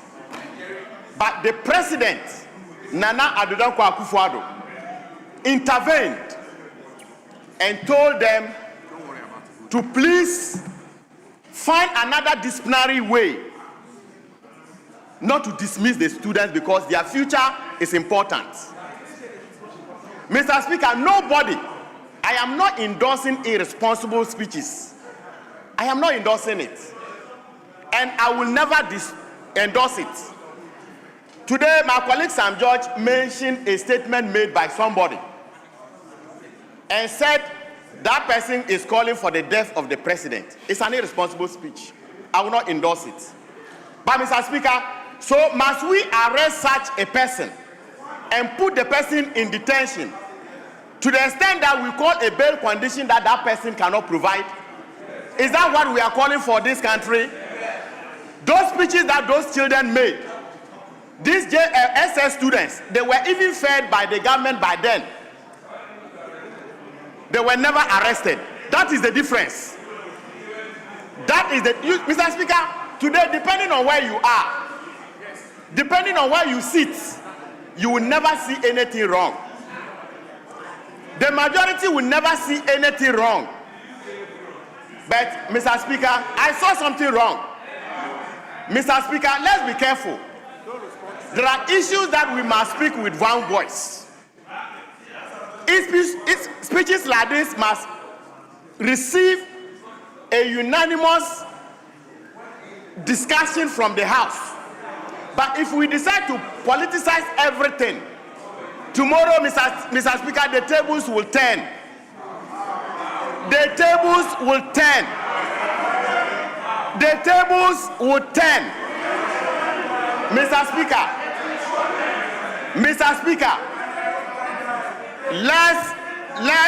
let's all agree.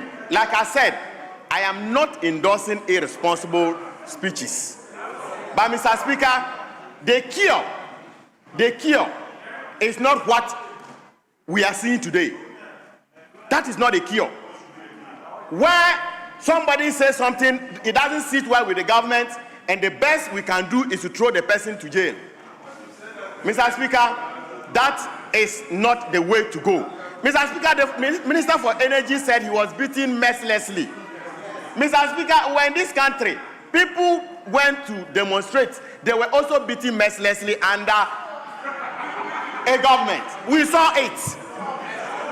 We all saw it. In any case, the brother is telling me that he was not beaten. He was not beaten. In fact, he would have known.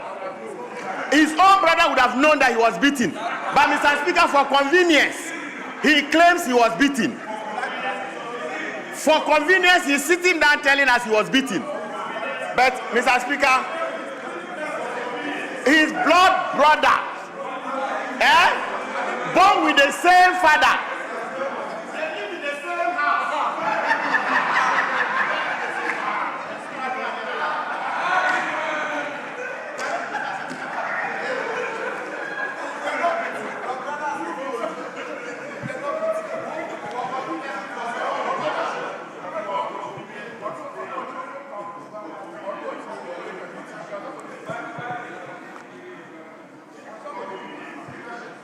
Yes, let me give the floor to the back.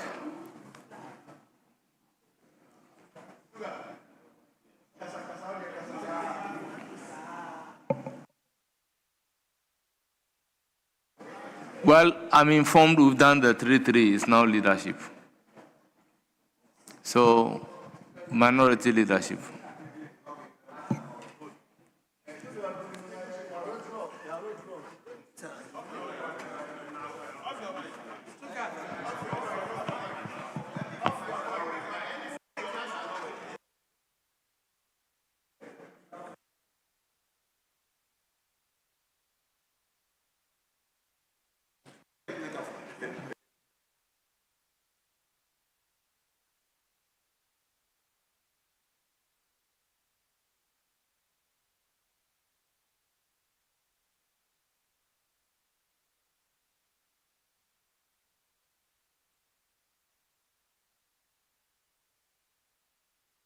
Honorable Jerry Ahmed, you have the floor.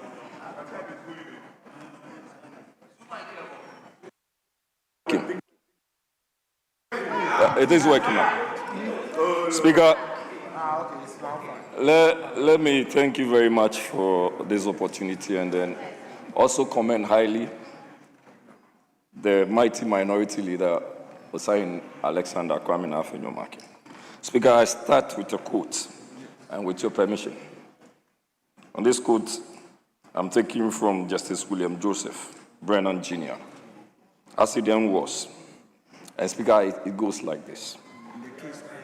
In the case of New York Times Company versus Sullivan 376 US 254 270 in 1964. Speaker, debate on public issues should be uninhibited, robust, and wide open, and that it may well include vehement, caustic, and sometimes unpleasantly sharp attacks on government and public officials. Speaker, it goes on to say that erroneous statement is inevitable in free debate, and it must be protected. If the freedoms of expression are to have the breathing space that they need to survive, unquote, that they need to survive, unquote, Speaker. Speaker, I want to look at this as a political actor. And we are all seated here as honorable members of parliament who are political actors. Speaker, my wish would have been that we could have taken this statement and debated on same or commented on same without taking the political stance that we took. Speaker, once I proceed, let me make a clearer distinction that there is freedom of speech and there is press freedom. And Speaker, I start with another permission from you to quote from the Constitution of the Republic of Ghana. And Speaker, let me read Article 21, with your permission. 21:1. All persons shall have the right to A, freedom of speech and expression, which shall include freedom of the press and other media. Speaker, it's obvious that press freedom is a component of freedom of speech. And Speaker, let me proceed even with a further distinction. Freedom of speech is the right of individuals to express their opinions, ideas, and information without undue government censorship or punishment. It generally applies to all people. Speaker, emphasis is on all people. Speaker, when you come to press freedom, it is the right of journalists and media organizations, emphasis, journalists and media organizations to gather, publish, and distribute news and information without government interference, censorship, or intimidation. Speaker, these are the clear, very distinct differences between freedom of speech and then press freedom, which press freedom is a component of freedom of speech. Speaker, as I now proceed, we have been, in very recent times, been confronted with a lot, and Speaker, the list is unending, a lot of arrests just because one is dealing with an issue of what? Expression, which is freedom of expression or freedom of speech. Speaker, people get to say very basic things and they are arrested. One is Dumso is back. And then you arrest the person. And Speaker, I have the list and I'm going to share with you. Speaker, the very recent one was published by one David Esando, who hinted that Dumso is back. Speaker, this young man was arrested from Aguna Stradru and was sent to a security institution unknown to his family and friends until about 2 days later. Speaker, I have a list of Kwame Bafo alias Abronye. I have John Intim Fojo. John Itimfojo, who is our colleague. I have Paul Adomachi. I have Daniel Adomaku. I have Muhammad Zakuo. I have Yahya Abiu. I have Fanti Comedy. Speaker, as we speak today, Fanti Comedy has been rearrested. Speaker, today, as we speak, Fanti Comedy has been rearrested. And you don't want us to talk about it because... Honourable member, your time is up. It's now the turn of the majority. Yes, majority. Please, everybody, 5 minutes. Mr. Speaker, today we are debating or commenting on a statement that relates to a very important principle enshrined in our Constitution, the freedom of speech. Mr. Speaker, in canvassing support for their claim that freedom of speech is under threat, they cite the case of a person who was allegedly arrested because that person said Dumso is back. Mr. Speaker, the irony of it is that that person was being arrested and prosecuted because that person was undermining somebody else's freedom of speech. That person was undermining somebody else's freedom of speech. Why do I say so? If you take somebody's poster, artwork, and you go and alter the artwork to say what the person did not say, Yes, it's a cybercrime.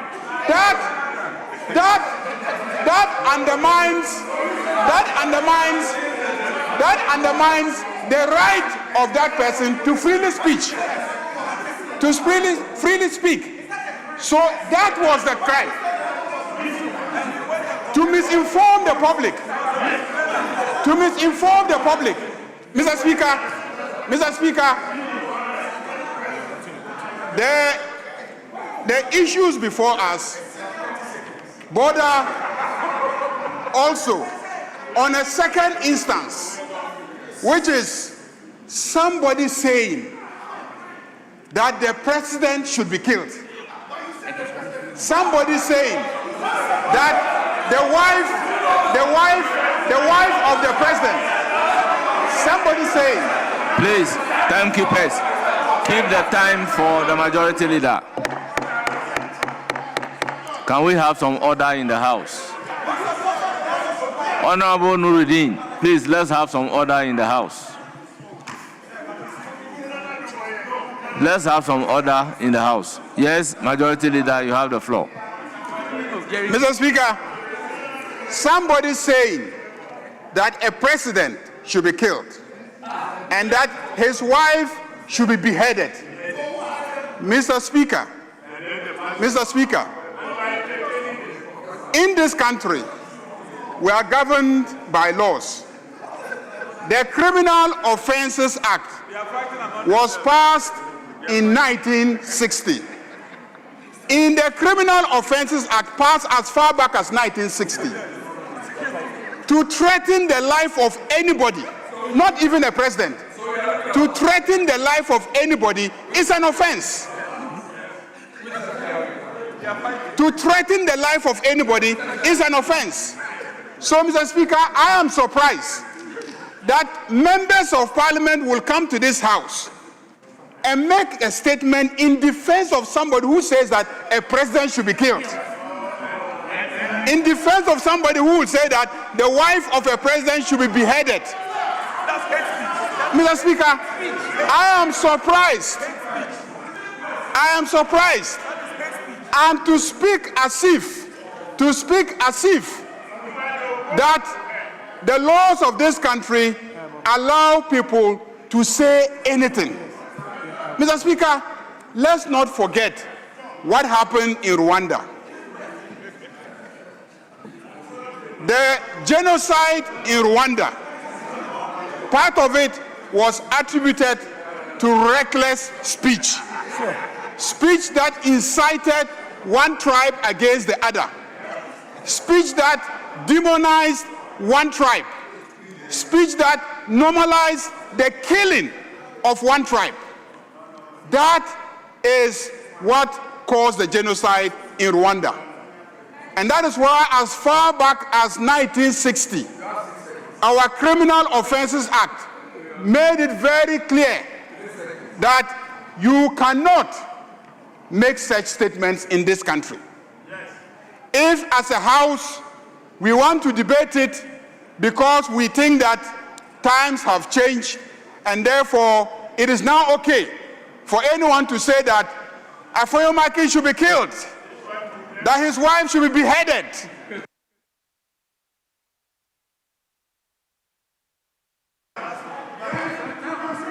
Honourable Majority Leader, with all due respect, your time is up. Honourable members, we will then take another statement standing in the name of Honourable Patricia Piaget, Member of Parliament for Asokwa.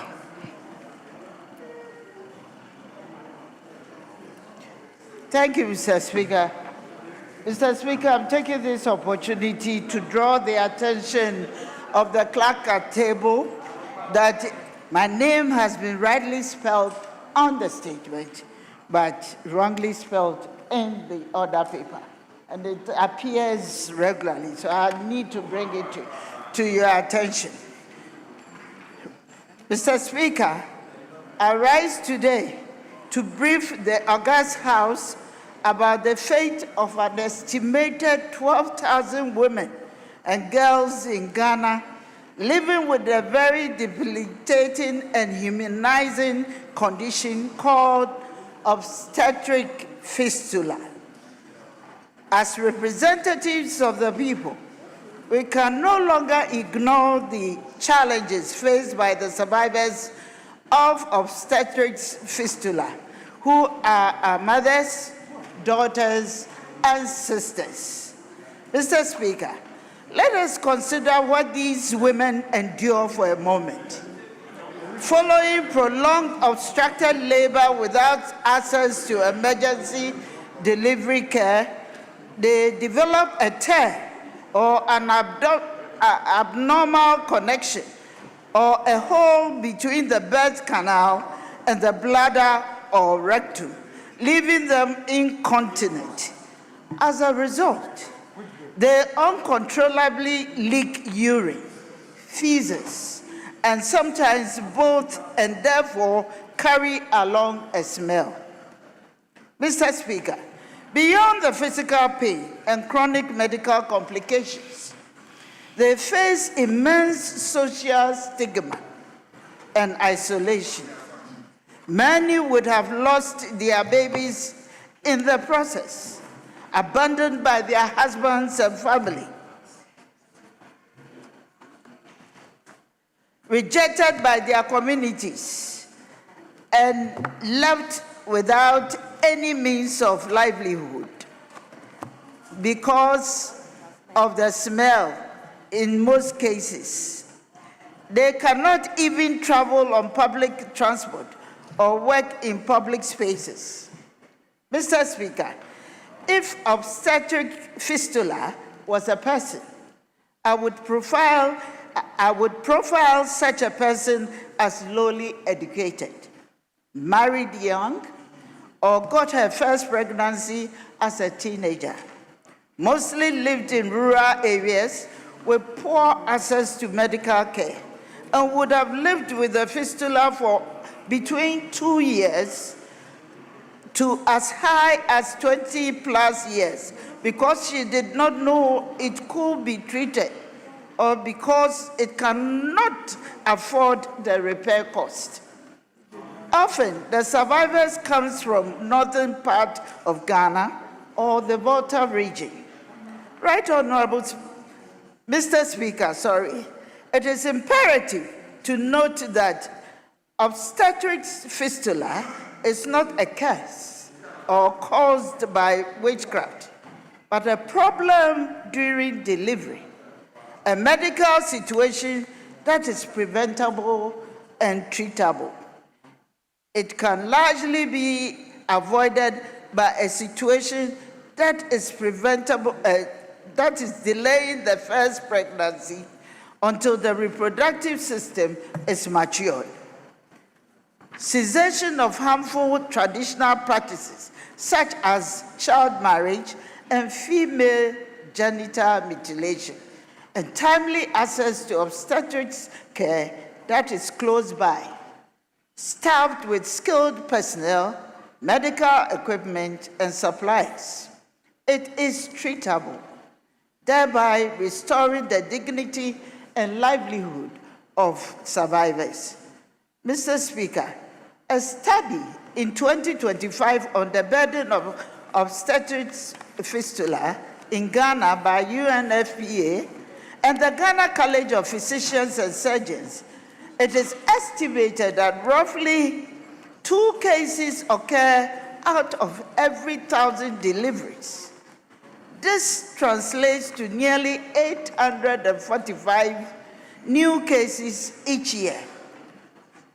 Yet each year, only 60 to 200 of these cases receive the critical surgical repair they deserve. The remaining 77% are either unable to afford the $500 estimated cost of repair or are unable to reach the available services. Only a few health facilities have a surgical team with skills in fistula repairs. Each year, May 23rd is observed globally as the International Day to End Obstetrics Fistula. In 2003, the United Nations Population Fund, UNFPA, and partners launched the global campaign on this day to end obstetrics fistula by 2030. In Ghana, this year, the event included a high-level dignitaries visit to obstetrics fistula multi-sites repairs at the Komfo-Anokye Teaching Hospital and the Mercy Women Hospital in Mankazim. I had the singular honor as the chairperson of the Parliamentary Caucus of Population and Development to join the Honorary Deputy Minister of Health, the chair of the Select Committee on Health, the United Nations Population Fund, and other partners to visit Komfo-Anokye Teaching Hospital to observe fistula repairs firsthand and to empathize with fistula clients as well as interact with surgical and hospital management teams about the condition and what can be done to accelerate efforts to end fistula in Ghana. The visit was indeed an eye-opener and has stirred up an even greater motivation and passion in me to ask that all of you, honorable members of parliament, join me to speak and advocate on behalf of the women and girls suffering from this humiliating condition. I understand that the government has a national fistula strategy, but it needs to be updated. The Universal Health Coverage, National Health Insurance Scheme, and Mahama Cares are all policies and initiatives that can support interventions to prevent and repair fistula cases. But, Honorable Speaker, with an estimated 7,000 to 12,000 fistula cases between barely 60 to 200 cases repaired per year, Ghana cannot achieve the target. of the global campaign to end obstetrics fistula by 2030. We need accelerated repairs of about 2,200 to 3,000 every year. Fistula repair is not included in the National Health Insurance or Mahama cares. Hence, the survivor who has no job because of the smell still needs to pay approximately about 5,000 to receive repair services. As representatives of our various constituencies, what can we do as members to end this preventable suffering? First and foremost, we must strengthen legislation and policy framework and prioritize maternal health care, particularly emergency obstetrics care in undeserved areas. For instance, we can make a policy that makes totally free health care for maternity and delivery care, and more importantly, include free care for conditions that arise out of pregnancy, maternity, and delivery care, such as fistula. Currently, the National Health Insurance does not cover this kind of condition. Hence, the need for a fistula survivor to look for the approximately 5,000 cedis. But with no work, a fistula survivor is left to charity services for her care and not protected by our national care package. We urge the government to include fistula as free of cost in its service package, including the Mahama Care Initiative. The community health actions under universal health care must also include searching for fistula survivors so that they are picked up early and repaired and not left to live long without care, as some of the cases testified at CAT. Secondly, we extend our request to the Ministry of Health and Ghana Health Services to increase capacity for repairs of fistula from the 200 cases per year to over 2,000 by having more sites located in prevalent zones with the capacity to repair. Hospitals need performance targets on the number of fistula repairs they need to make in a year. If we are to achieve the 2030 target in terms of accountability, the Ministry of Health and Ghana Health Services should provide annual updates on cases repaired compared to targets.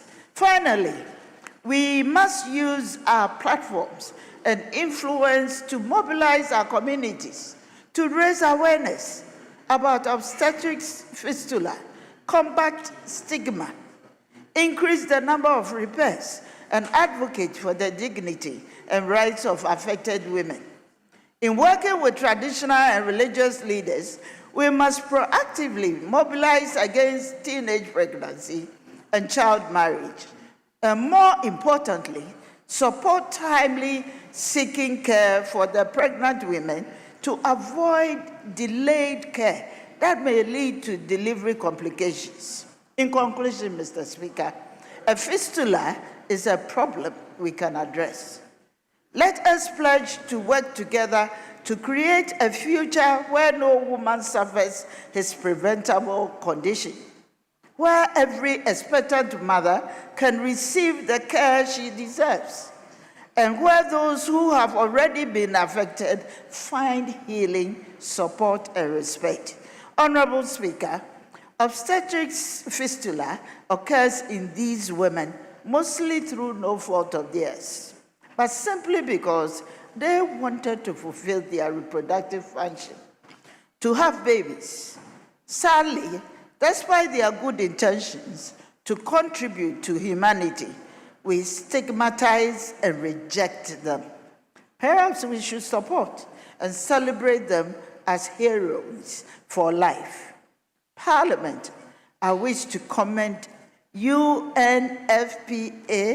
and its partners for their work on fistula. I ask Parliament to let us join the partnership to end obstetrics fistula in Ghana now and act collectively to end obstetrics fistula in Ghana. I thank you for your attention. Thank you. Honourable members, that was a statement ably made. I will give the floor to Honourable Haji Aladi. Thank you, Mr. Speaker, for the opportunity to comment on the statement ably made by my colleague, the Deputy Minority Leader, Honourable Patricia Ejei. Mr. Speaker, obstetric fistula has been in the system for quite a long time, and it's a very worrying source of pain to most women. Listening to what she has said, she has clearly stated why, where, and how. Most of these cases, as she mentioned, are from especially widows in the northern sector, that is Upper East, Upper West, Northern region, and the other two. Then from the Volta region. Mr. Speaker, someone might ask, what is the cause? And when obstetric fistula is mentioned, it is simply a tear between the delivery part, that is the vagina, and the anus. When a tear occurs, to the extent that where the child is coming from and the anus tear and get together, now the anus can no longer control the feces, and the vagina cannot control the urine. So the two, which we know, flow just uncontrollably. They flow uncontrollably. And Mr. Speaker, you can imagine, especially the poor women who have no idea. Many a times, there are times, maybe when it also happens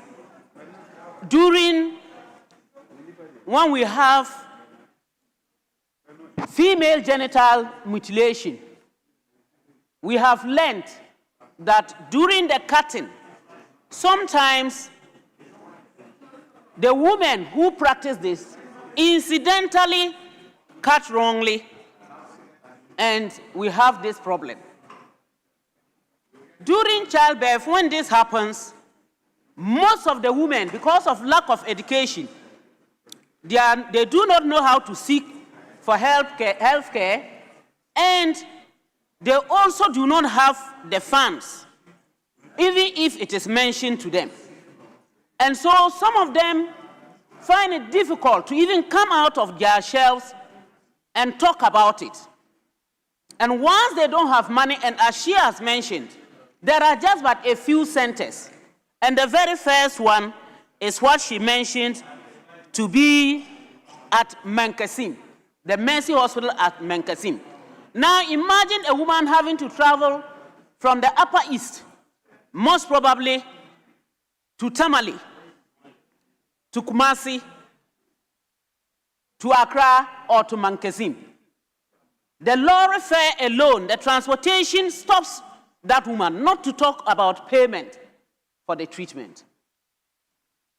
What I will suggest today is that in the first place, education should continue, especially with the nurses and doctors who visit either homes, clinics, or the CHIPS.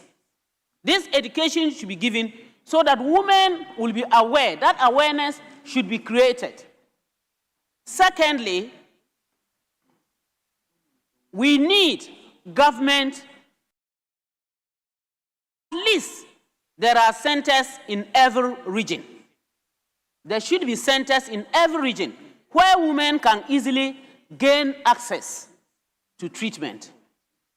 The other issue is that the Mahama Care should please kindly take interest in this particular issue. The amount to be paid is something that most women who are affected cannot afford. Mr. Speaker, I believe if we give the support with the concern of this House, it will go a long way to relieve the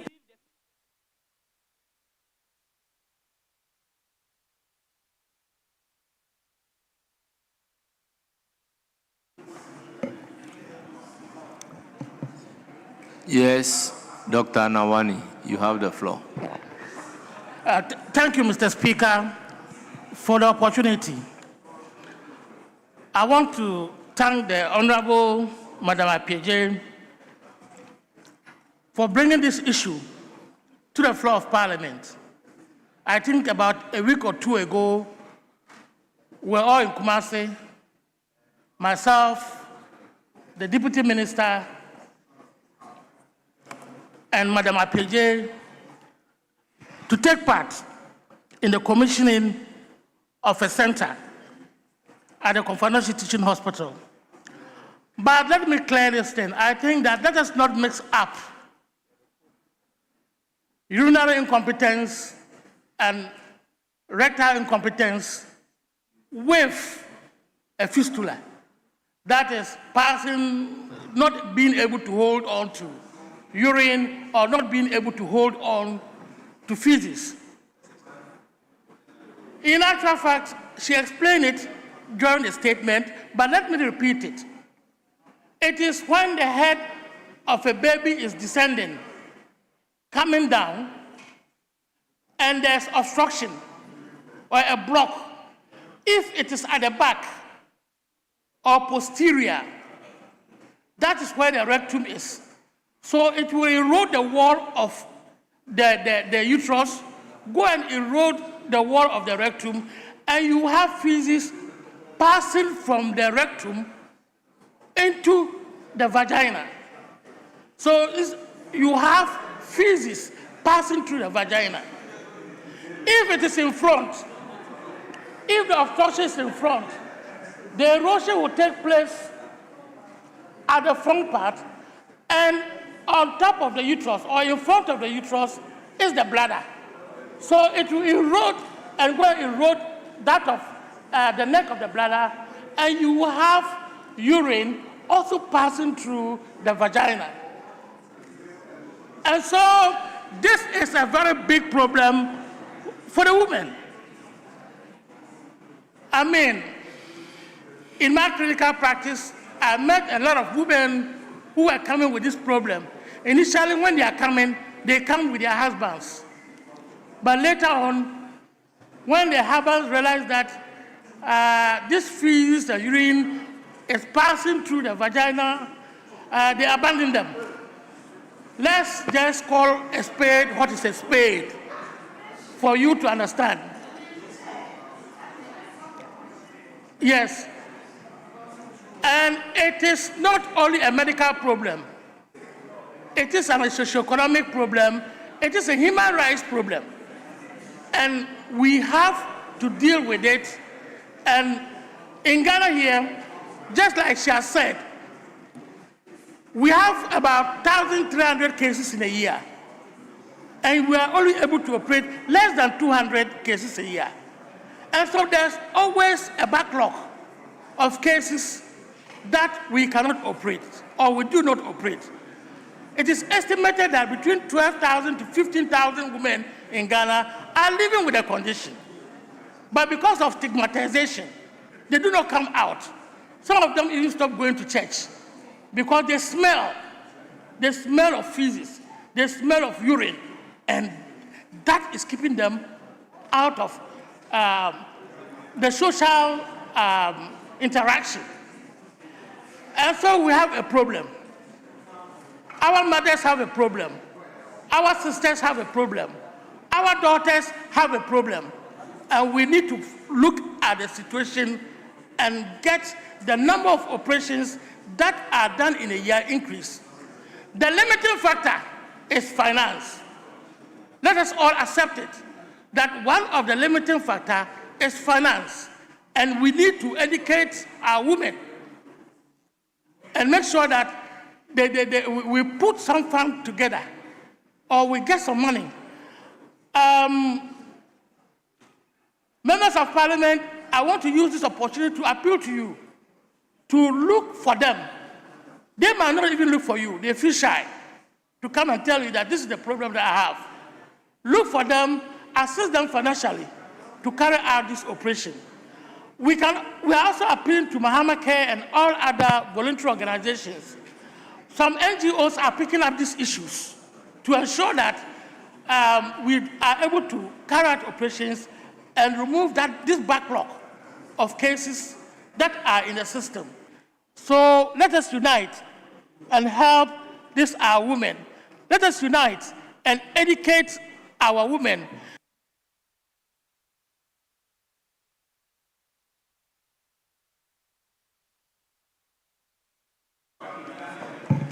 Yes, Honourable Member, your time is up.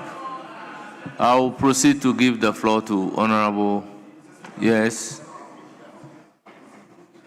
Speaker, I want to make an application to you. Mr. Speaker, my application basically is founded on the very educative submissions coming from our colleague who is a medical doctor, and he appears to be a practitioner who has in-depth knowledge in this field. Mr. Speaker, it helps us. So with your leave, and with your leave only, if, Mr. Speaker, you can help with the extension of time for him in particular, Mr. Speaker, to complete the education. Because, Mr. Speaker, I'm really listening and it would help me. I know it will help.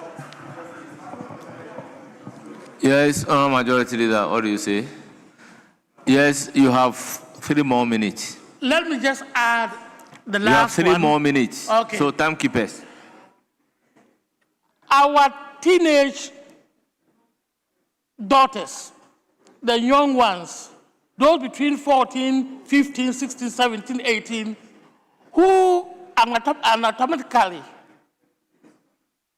or biologically are not well developed, let us advise them to avoid teenage pregnancy. Because even though it affects all age groups, they are the most people that are at risk. And so we should advise them because their pelvic is not yet ready, or the size of their pelvic is not yet ready for a baby. And when that happens, then there is what? A CPD. That is, the head is bigger than the pelvis, and this can lead to obstruction, and this can lead to this condition. And you realize that proportionally, it occurs in them more than any other age group. So let us make sure that we get our teenage daughters aware of this and don't get pregnant so early. Thank you, Mr. Speaker, for the opportunity. Yes, Honourable Matthew Nyindam.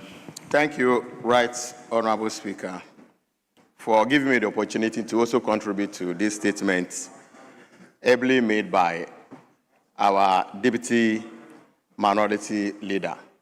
Mr. Speaker, I haven't sat down and listened to the experts and haven't gone through the statement ably put together by the Deputy Minority Leader. These are things that, Mr. Speaker, I will want to urge our medical practitioners, our medical doctors, our nurses. Mr. Speaker, some of these things are not known to our mothers and our sisters. They are not known. So we need, Mr. Speaker, to embark on education seriously. Because if you look at the statement, and having listened to my colleague here, obstruction, just like he said, and he's citing, or the statement also brought up about women or young girls that are below age and for some reason got themselves pregnant. They are more opened and more vulnerable to this particular phenomenon because you are underage, you are not developed, but unfortunately, you are forced to give birth. Unfortunately, if you get yourself into this particular situation, it is then that we begin to talk about finance, we begin to talk about money. How many of, Mr. Speaker, of these children that will get themselves pregnant at the teenage will be able to bring or afford the money that will repair such a situation? Obviously, it will be difficult. And having read the statement, you realize that most of the places that some of these things occur are areas that poverty is endemic. That is where you get these children go to look for their own daily bread, unfortunately lured by men, get themselves pregnant, and then unfortunately find it difficult to give birth. So, Mr. Speaker, my point particularly, which I want to stress forcefully, that the Ministry of Health must, as a matter of priority, give some kind of directions that this particular situation, education is given. We also look at prolonged birth, where unfortunately our roads are so bad. Those of us from the villages, village constituencies like Pandai, a woman gets pregnant in a community called Digengem, and how to get him to Pandai, sometimes, Mr. Speaker, is problematic. Means of transport. Sometimes too, Mr. Speaker, these children are kept, or these mothers are kept home for a very long time by traditional birth attendants, thinking that they will be able to deliver these mothers successfully. But unfortunately, when it becomes so complicated, they now want to move this mother from the village to where a medical center is available. And by the time they get there, Mr. Speaker, things are late, or things cannot be done any longer.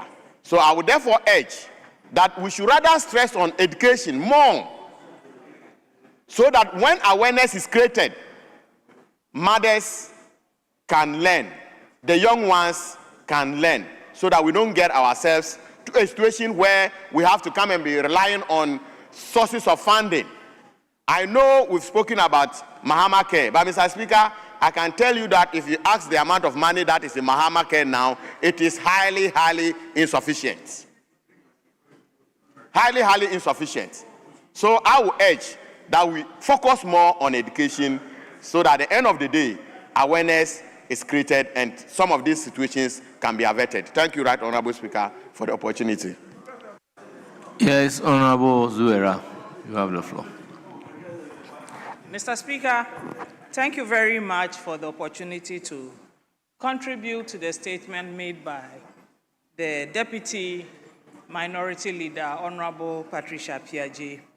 Mr. Speaker, it's, the subject matter is one that gets all of us excited and to some extent even agitated.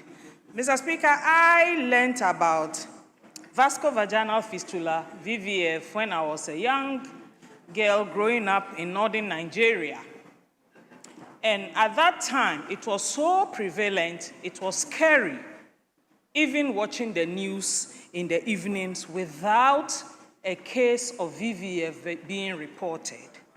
Over the years, Mr. Speaker, medical science medical and hospital infrastructure have enabled a certain reduction in the numbers and data of VVF.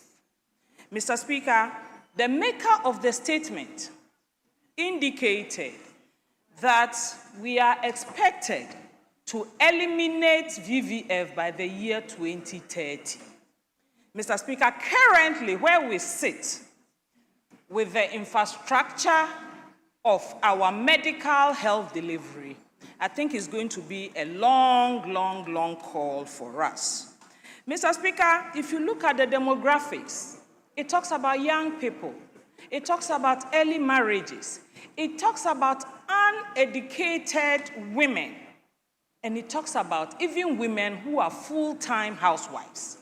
These women clearly lack the awareness and what they have to do during such circumstances. Apart from looking at how expensive it is to treat this condition, I think we have to begin to look at what we can do to enable a reduction or a complete eradication of this condition.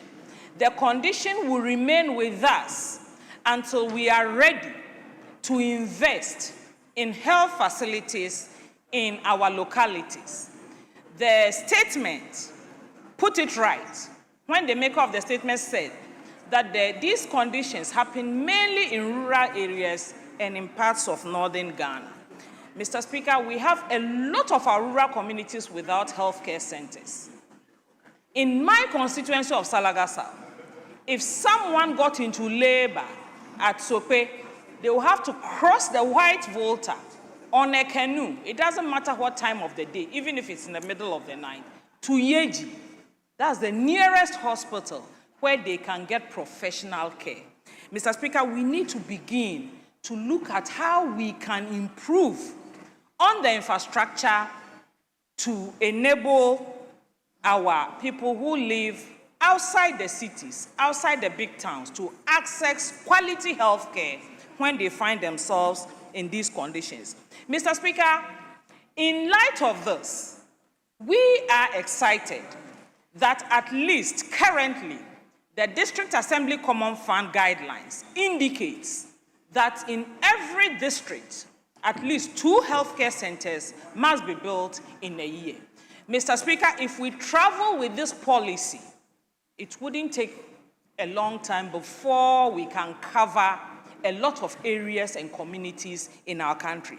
But Mr. Speaker, let me add that it is not enough to provide the healthcare centers.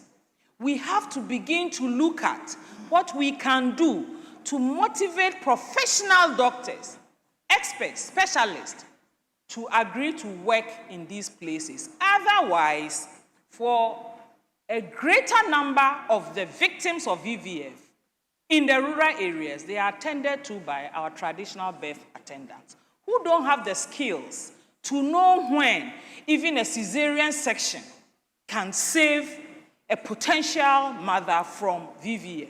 All they know is push, push, continue pushing. In some instances, local concoctions are administered on the mother to enable them push the baby out. We have to begin to look at a holistic investment in the healthcare center. As members of parliament, we get confronted with these issues on a daily basis, where transporting a mother from one community to the big town becomes a major issue. No roads, no ambulances.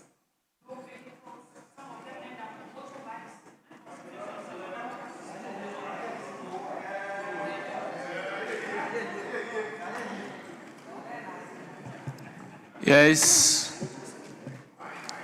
let me give you the last opportunity. Okay. Thank you very much, Right Honorable Speaker, for this opportunity. Mr. Speaker, anytime you hear of an obstetric fistula, in simple terms, what it means is that you have had a neglected labor. Anytime obstetric fistula is mentioned, then it means you've had a neglected labor. Neglected labor in the sense that You've had a labor that has not been properly managed. And when you talk of fistulas, essentially, in trying to explain what a fistula is, I just want us to go through this scenario. At the back, we have a bone, and in front, we have soft tissues. Once there's pressure between an oncoming head, between the bladder or the rectum against the sacrum, obviously you are going to have a certain connection between the two. But Mr. Speaker, I always say in this country, we have about 55% of our women attending antenatal care.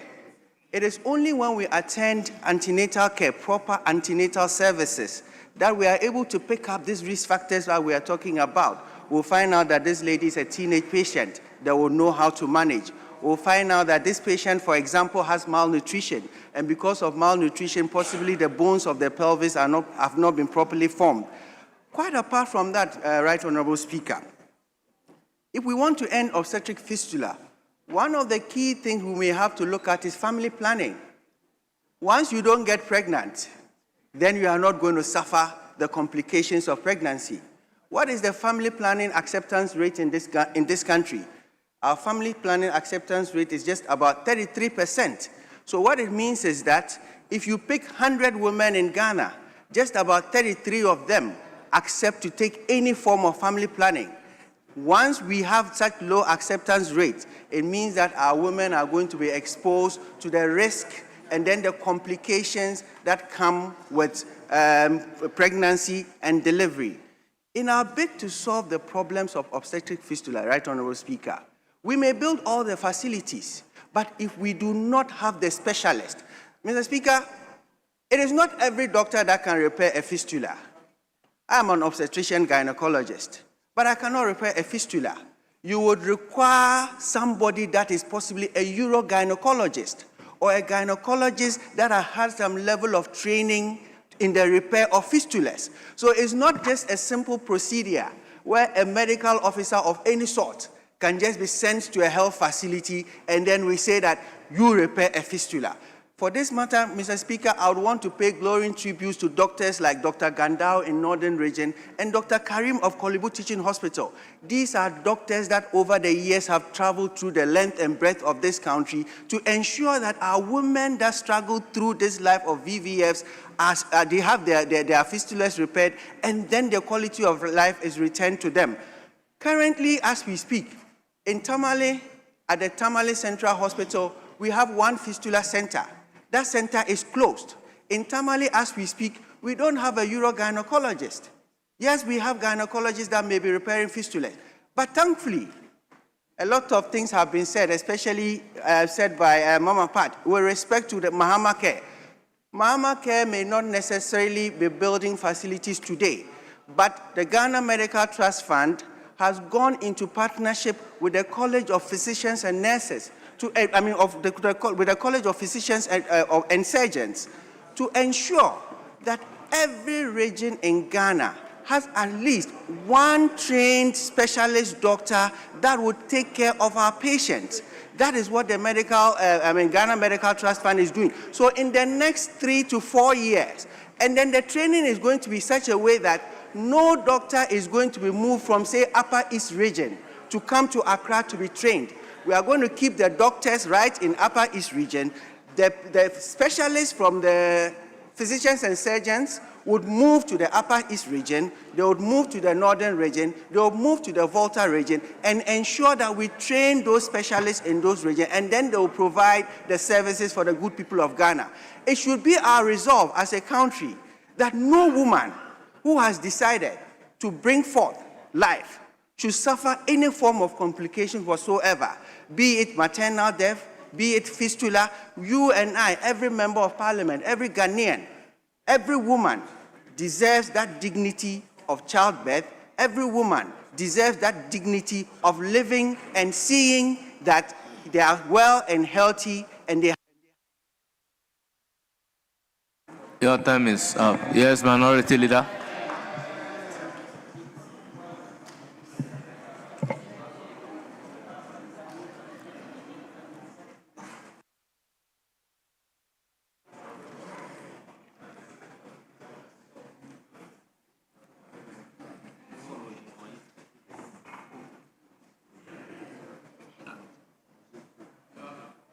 Mr. Speaker, thank you for the opportunity. Mr. Speaker, I rise to associate myself with this very important conscience-stirring statement delivered by the Honorable Chairperson of the Parliamentary Caucus on Population and Development, who also doubles bona fide as the Deputy Minority Leader of our caucus. Mr. Speaker, what she has placed before Parliament is not merely a health report.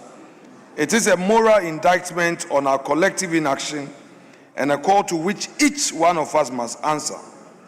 And let us be very clear about what we are discussing. We are not talking about a rare or exotic disease. We're talking about a condition that results directly from the failure of our healthcare system to be present when a woman needs it most, and at the moment she tries to bring a child into this world. Mr. Speaker, at the risk of being repetitive, here are the statistics I would want to quote again. 12,000 women living with fistula in Ghana today. 845 estimated new cases every year. 60 to 200 cases actually repaired per year. 77% of cases left without surgical repair. Mr. Speaker, those numbers demand a pause. Every year, we repair at most 200 cases, yet 845 new cases arise. We are not merely standing still, we are falling further behind. And at this rate, Mr. Speaker, 2030 global elimination target is not aspirational, it is fictional. And the fiction is being written in the suffering of women in our constituencies. Mr. Speaker, a member earlier commented that this is not just a medical situation, it is also a human rights situation. And Mr. Speaker, who are the most affected in our country? The rural poor. The rural poor. And the estimated cost for repair, surgical repair, is 5,000 Ghana cedis. I would want to add my voice to the call by members, including the maker of the statement, to do the following. Mr. Speaker, the House must consider it an urgent decision to take. 1, direct the Ministry of Health to include obstetric fistula.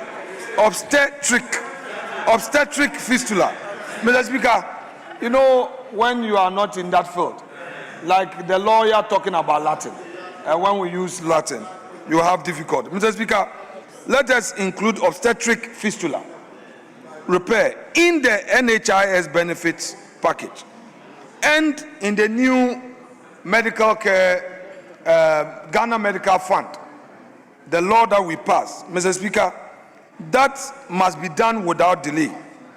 A 5,000 Ghana cedi out-of-pocket cost for a woman with no income is not a barrier. It is a wall. Second, we as a House must also direct a mandatory annual reporting from the Ministry of Health and Ghana Health Service on fistula cases detected, repaired, and still outstanding. What is measured is managed. What is reported to Parliament is accountable. Third, this House should direct a ministerial support for the expansion of fistula repair capacity from the current handful of sites to a network of facilities, particularly in the northern, upper east, upper west, and Volta regions, each with trained surgical teams and clear annual performance targets. Mr. Speaker, fourth, each one of us in this chamber must have a duty to commit to raising awareness in our constituencies, dispelling the stigma, the myth about curses, and the shame that keeps survivors hidden for years or decades. Our platforms are powerful precisely because our communities trust us. Mr. Speaker, Finally, I add my voice to our colleague who, Speaker, we agreed on. Sure. Please give him extra time. Okay, thank you. Speaker, fourth, as members of Parliament, commit to raising awareness in our constituencies. Extra 5 minutes. Dispelling the stigma, the myth about the curses, and the shame that keeps survivors hidden for years or decades. Our platforms as members of Parliament are powerful precisely because our communities trust us. And Mr. Speaker, the final recommendation for action, I would want to repeat the point made by our colleague who spoke before me and is a practitioner in the medical field, a medical doctor. Mr. Speaker, he says he's a gynae, and he added in his comment that there must be trained specialists every year and be distributed across the regions to see to this. Mr. Speaker, this is an investment that must be included in the budget of the Ministry of Health. And since the Deputy Minister is here, and I'm sure she is taking note for the Minister, in the mid-year review, this must be a serious matter to be considered in the budget for the Ministry of Health, or that any emergency funding arrangement must be provided for in the budget so that this training, Mr. Speaker, is done. Mr. Speaker, that said, I would want to quote what the honorable member said in a statement. Quote, "A fistula is a problem we can address." I agree, and I would want to add, a problem we have chosen not to address until now is a choice that reflects our values as Parliament. Let us choose differently today. End quote. Mr. Speaker, hepatitis B came to this floor, it became an issue on this floor, that we have HIV being covered by health insurance, yet hepatitis B is not covered by health insurance. And many more people in Ghana die out of hepatitis B. It is estimated that over 3 million Ghanaians live with hepatitis B. They die faster than HIV. They don't get any support. They are not covered by health insurance. Mr. Speaker, we cannot allow this to happen. So, Mr. Speaker, whilst the minister gave a promise to address the issue of hepatitis B, to add it to the health insurance, this important matter has also come. The time to add this condition to our health insurance, as well as train medical practitioners specifically to deal with this, is now. Mr. Speaker, let's not fail our people. The women living in this condition did not choose their circumstances. They chose life, the life of a child, the joy of motherhood, and were punished for that choice by a system that was not there for them. It is time for the system to show up. It is time for Parliament to show up. I fully support this statement and urge all honorable members to add their voice, their resources, and their advocacy to the effort to end obstetric fistula in Ghana. Thank you so much, Mr. Speaker, for this treasure space. Yes, majority. Yes, Deputy Minister for Health, you have the floor. Thank you, Mr. Speaker, for giving me this opportunity to comment on this statement aptly made by Honorable Patricia P.J. Mr. Speaker, when it comes to obstetric fistula, as I think all my colleagues have mentioned, it could either be a VVF, which Honorable Ajia was talking about, which is between the birth organs and the bladder where the patient urinates, or it could be also between the birth organs and the rectum. So we have two different types of fistulas, vesico-fistula, vesico-vaginal, and then recto-vaginal. So both of them, what happens when it's a VVF, like she mentioned, the woman is constantly leaking urine. When it's the other way, the woman is constantly leaking stool. So there is no barrier so all the time they are leaking. So because of that, they are stigmatized. And because of that, most of them, their husbands leave them with a baby, and they can't even go to work because they are constantly leaking either stool or they're leaking urine. So, Mr. Speaker, knowing this, the ministry has been working on maternal mortality and also morbidity issues. Mr. Speaker, the maternal mortality numbers or the index in Ghana is the health index that is trending the wrong direction. Last year, we had over 1,000 women die. We have about 955 women die in pregnancy or while they were getting delivery. Mr. Speaker, the ministry is seriously working on it, but instead of couching it in our Mahama cares, we want to couch it under our free primary health care. Because, Mr. Speaker, most of these deliveries are happening at the CHIPS compound level, at the health center level, and also at the polyclinic level. So at the basic healthcare facilities is where we are having these deliveries. So the free primary healthcare will capture this condition, because we can also use the community health nurses to talk about community sensitization. We can use the community health nurses to do the education. We can use the community health nurses to also work on birth control.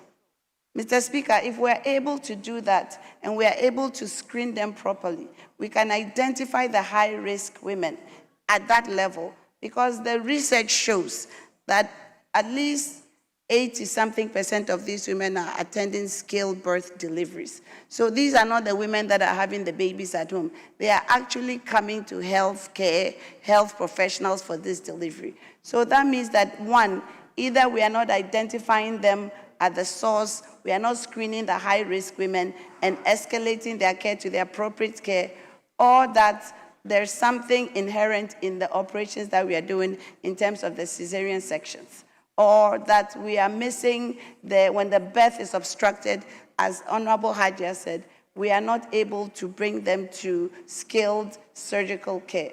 So, Mr. Speaker, under our maternal mortality action plan, which we are putting together with a clear-cut roadmap, we will capture the obstetric fistula under the free primary health care. And with the Mahama cares, we will train the specialists who are going to do these operations, because you need a urogynecologist. A urogynecologist will not only work on fistulas, but can also do other complex operations. So we have really worked on it. Last week, I was in Kumasi with Honorable Patricia J., and we were there specifically on this issue. The ministry has also been to Yendi specifically on this issue. We've been to Tamale specifically on this issue, because the UNFPA is also supporting the government to build fistula centers. So we have standalone fistula centers, one in Yendi, where the family can even come and live there, and then we can do the surgery and do appropriate post-operative care. Yet last week when Mama Pat, or Honorable Patricia J. and myself went to Kumasi, we have also lobbied the UNFPA to actually build a standalone fistula center in Konfanochi Teaching Hospital. So, Mr. Speaker, the government is on course. This issue actually has been assigned to me in terms of maternal mortality and morbidity issues, and we are diligently working on it under the leadership.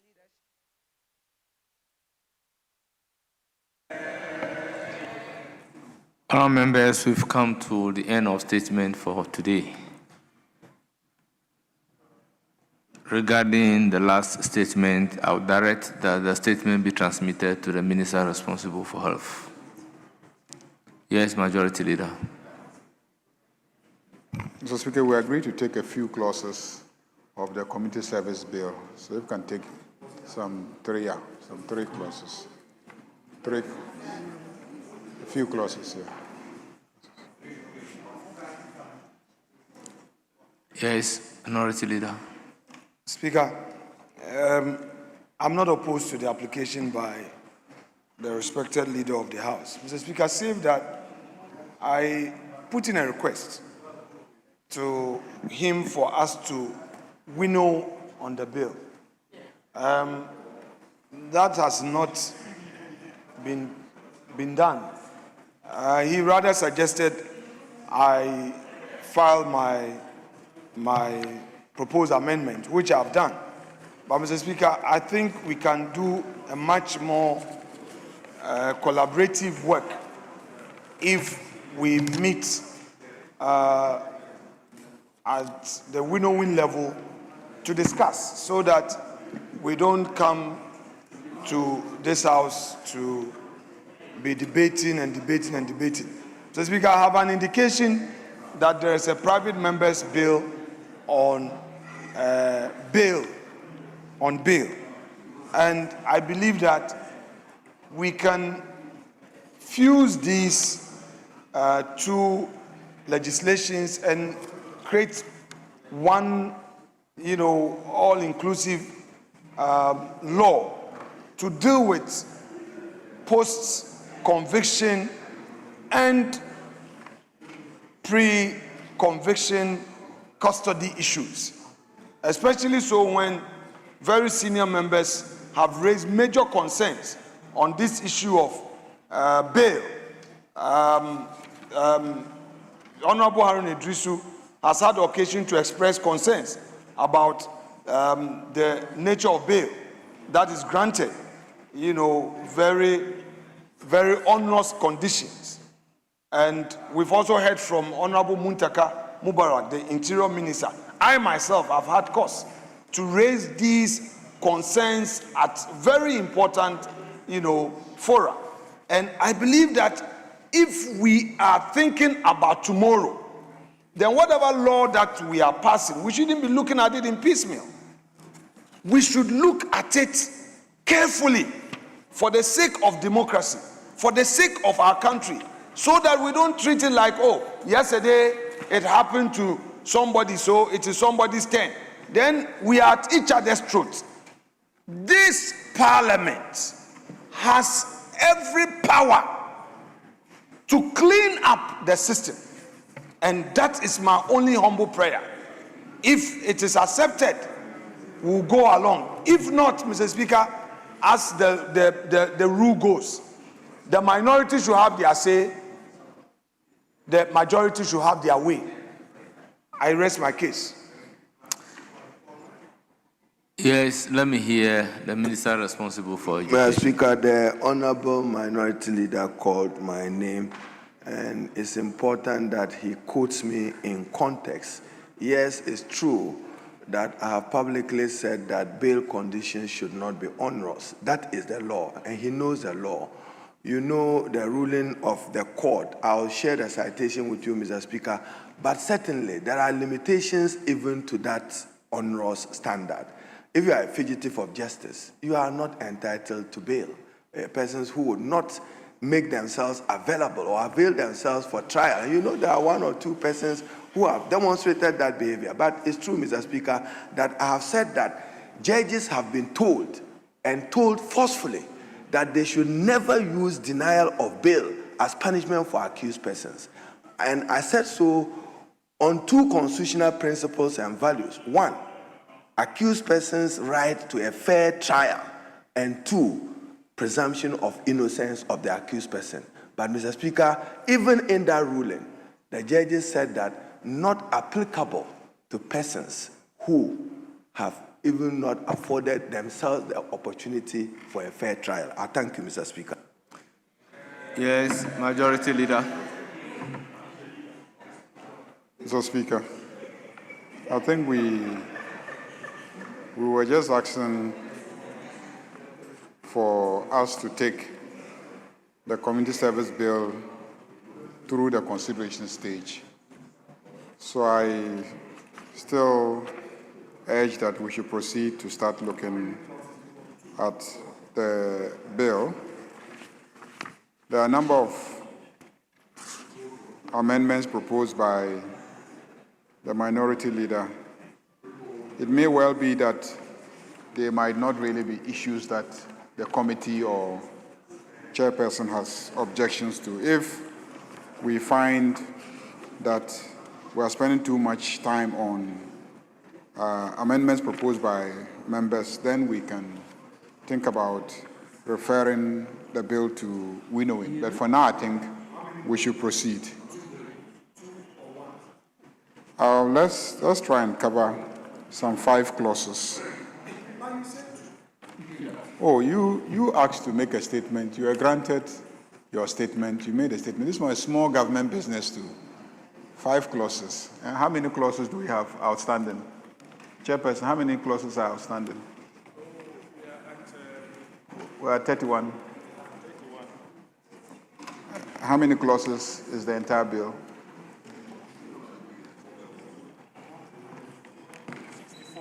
54. So let's just do 64. So let's just do 5 clauses. 5 clauses will not even, scratch the surface of the problem. But let's just try and cover 5 because we've been sitting the whole day. Honourable members, Community Service Bill 2026 at consideration. Speaker, Leader of Government Business has prayed. I'm not opposed to his prayer. But, Mr. Speaker, in view of what we all know, I want to know whether the Leader of Government Business has the express authorization from the Right Honourable Speaker.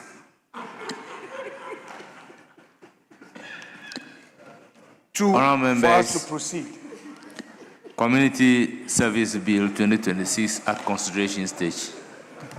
That's a matter between the Leader of Government Business and the Speaker. Yeah, Mr. Speaker, that is very important. Mr. Speaker, I agree with you that is between... Clause 22. Mr. Speaker, your minority leader prays Minority leader, sometimes we have to be fair. Mr. Speaker, that's fine. You raise this issue of taking bail into consideration in this bill. This has clearly been resolved in this House that it cannot be. Now, if somebody has a private member's bill on bail, that clearly has not been communicated to the House. So, does it lie in your mouth, Mr. Speaker, to say that minority leader, you have the authorization of the Speaker? Oh, Mr. Speaker, we are all here to guide the process and to assist you. Please, I know what exactly you are doing. Clause 22. Chairman of the committee. Very well, Mr. Speaker, as it pleases you. As it pleases you. Clause 22, Chairman of the committee. Mr. Speaker, amendment proposed after clause 22 insert the following new clauses. Please, clause 22, do you have any proposed amendment? No. Mr. Speaker, we don't have an amendment. So it is for the consideration of the House. Yes. Mr. Speaker, clause 22(1)(b). The national coordinator shall ensure the effective, I would have proposed an effective implementation of the decisions of the board. Even the word management, what is it doing there? Unless, of course, when you were establishing the board, you said it was a management board. So delete the word management and just leave board. Management board. But Mr. Speaker, I'm traveling back the bill to see where management board was established. If you have a board, you have a board. But our composition of the management board is still a board. Why do you want to repeat management as you go along? But I want, Mr. Speaker, with your indulgence, and leave 22(1)(b), the word management, delete, and before implementation, add effective. So I'm taking it holistically. Honorable Majority Leader. And then the word community service. Honorable Minister for Education, I will take you to have a look at Clause 4. Clause 5. Clause 6. Mr. Speaker, abandon. You establish a management board. Thank Clause you. 7 and Clause 8, as well as Clause 9. Very well. Any further consideration? But Mr. Speaker, my effective before implementation, insert effective before implementation 22(1)(b) shall ensure the effective implementation of the decisions of the management board. Thank you. Yes, Chairman of the committee. Mr. Speaker, we are not opposed. It embellishes the construction.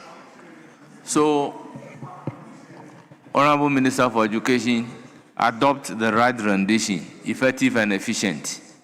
So move your amendment and let me put a question. Mr. Speaker, I so move.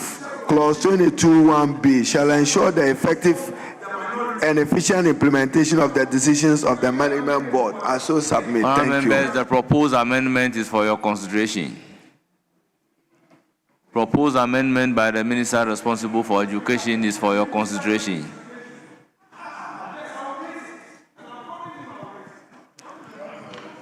Honourable members, any further amendments?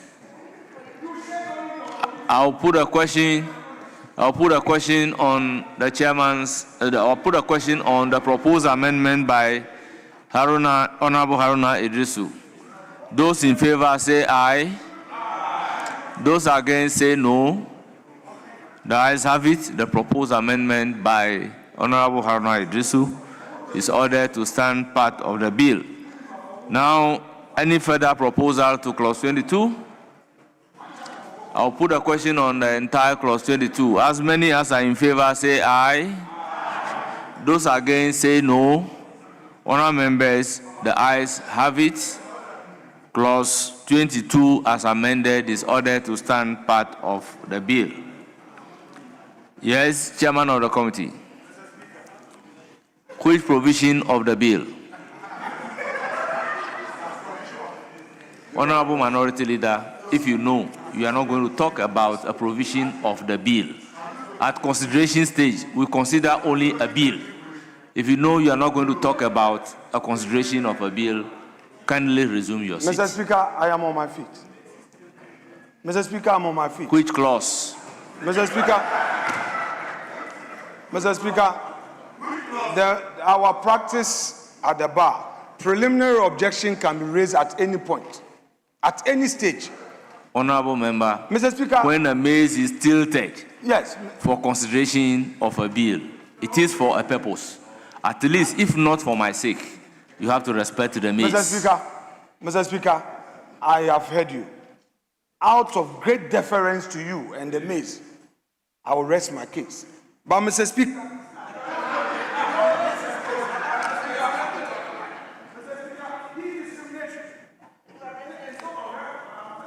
Honorable Minority Leader, I think you are out of order.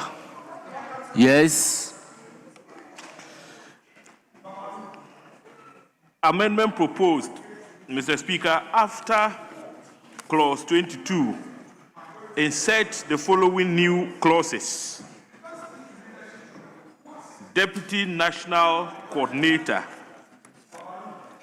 Mr. Speaker, I don't intend to bore you by reading the entire construction. As captured in page 13. Absolutely. It is for the consideration of the House. There is a proposed new clause after clause 22 by the chairman of the committee. It's for the consideration of the House. Honourable members, any further amendment? I'll put a question to the chairman's proposed amendment. As many as are in favor say aye. Those against say no. The ayes have it. The proposed amendment by the chairman of the committee as a new clause after clause 22 is ordered to stand part of the bill. Clause 23. Staff of the Secretariat. Chairman of the committee. Mr. Speaker, we don't have any advertised amendments. It is, however, for the consideration of the House. Yes. Mr. Speaker, Honorable Minister clause for Education. 23, with your leave and indulgence, 23(1), second line, appoint other officers, whether they want to insert other officers necessary for the efficient and effective performance of the functions of the Secretariat. Thank you. It may not be harmful if they are lifting the exact provisions of Article 195 of the Constitution. But the President shall, in accordance with Article 195 of the Constitution, appoint other officers, because you've already given the President a mandate to appoint a national coordinator, a deputy national coordinator. It's just a suggestion to the chairman. Thank you, Mr. Speaker. Yes, but all other officers are appointed by the President. It's either appointed directly by the President or on authority of the President. Article 195. Mr. Speaker, so you have used my word, other officers. I'm adding the word other. Other officers necessary. Other officers, appoint other officers necessary in 23. But it does no harm, though, Mr. Very Speaker. well. Chairman of the committee, what is the constitutional language in Article 195? Mr. Speaker, I would refer quickly to the Constitution 195. 195.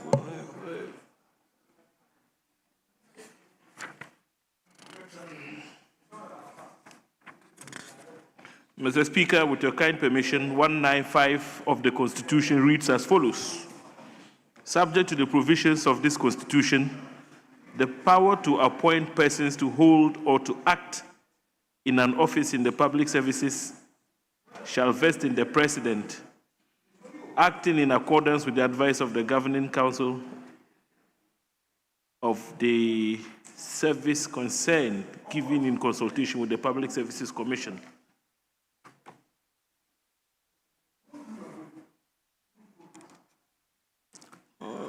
Mr. Speaker, With the constitutional provision, Minister for Education, what do you say?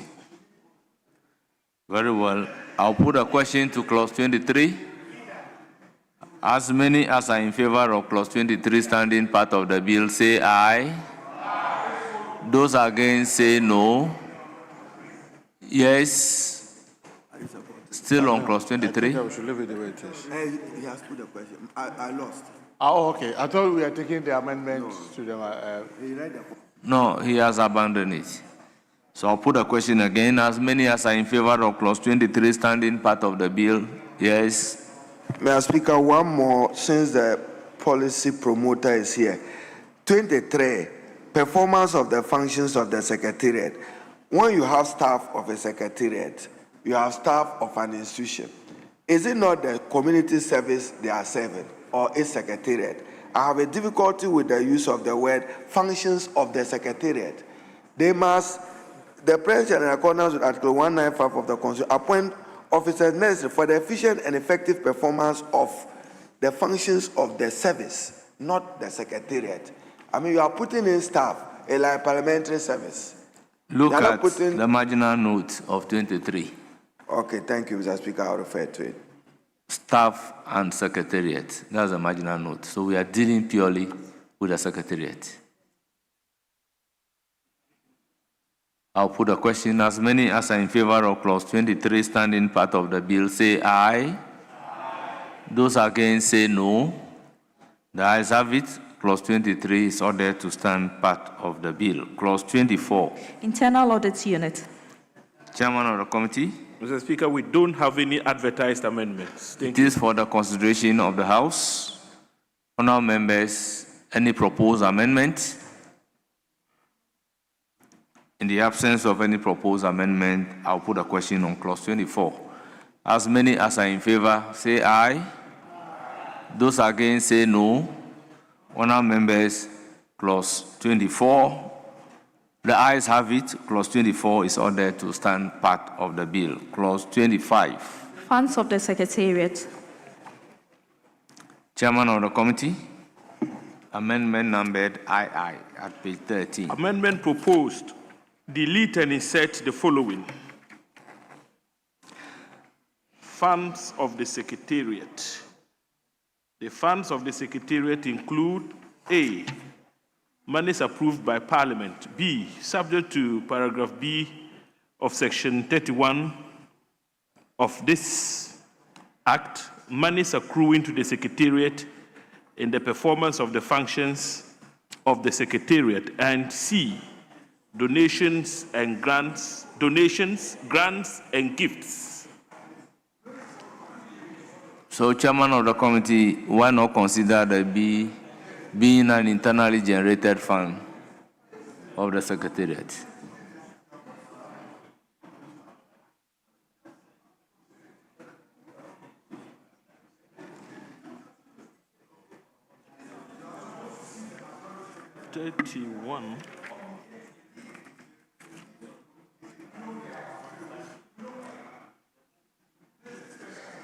Mr. Speaker, the cross-reference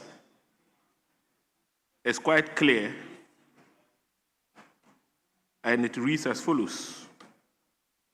Any other monies that the minister, with the approval of Parliament, may determine.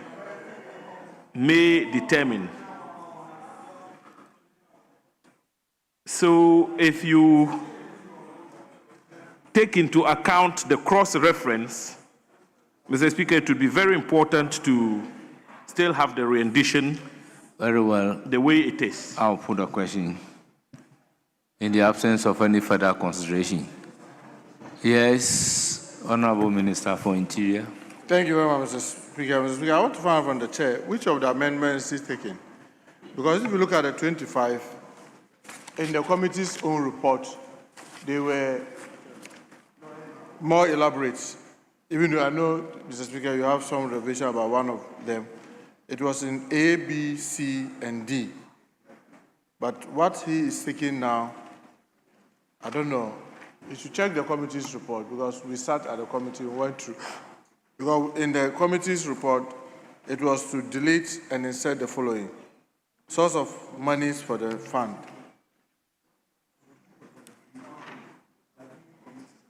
Oh, sorry, this was funds on the Secretariat. 25. Sorry, Mr. Speaker, sorry. Very well. I will then put a question on the proposed amendment to clause 25. Yes. Majority Leader.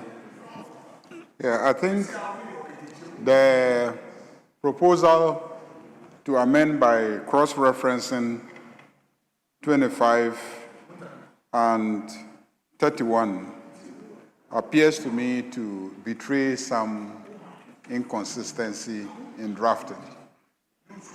Because you really cannot establish a difference between funds of the Secretariat as elaborated in 25 A, B, and C, and sources of money for the fund.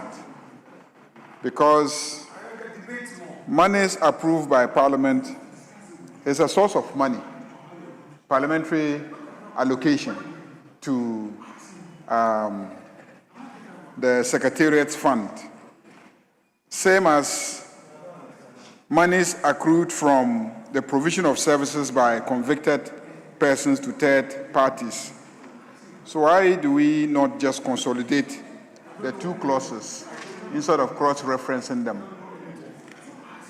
Minority Leader, if you look at clause 29 seeks to establish rehabilitation fund. And clause 31 is dealing with the source of money for that rehabilitation fund. Okay. But 25 is dealing with the funds of the Secretariats. Okay. So why are we cross-referencing that? Let me just understand. That is why I said, regarding the Secretariat, we could simply say internally generated fund. Because these are two separate funds. I don't know why it is being cross-referenced. Because here, this one, the one you are cross-referencing, is dealing with services provided by the convicted persons.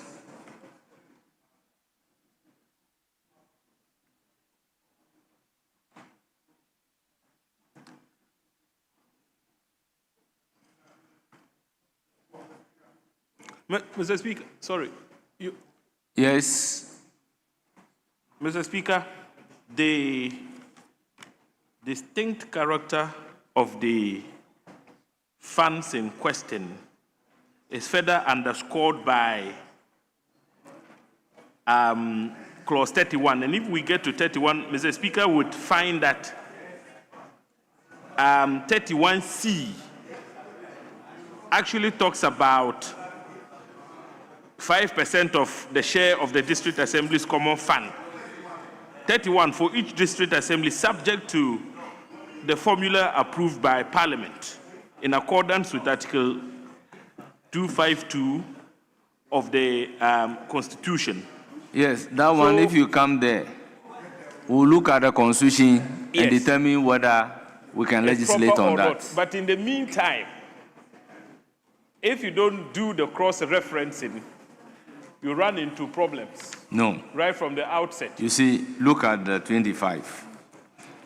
25, the B, you are saying monies accruing to the Secretariat in the performance. Monies okay, I've moved to 31. 25 is saying the B is saying subject to paragraph B of section 31 of the monies accruing to the Secretariat in the performance of the DC. So paragraph B of section 31 is saying at least 25% of monies accruing to the Secretariat in the performance of. So if you are establishing source of money for the fund, I think the source of money for the fund should be different from the source of money for the Secretariat.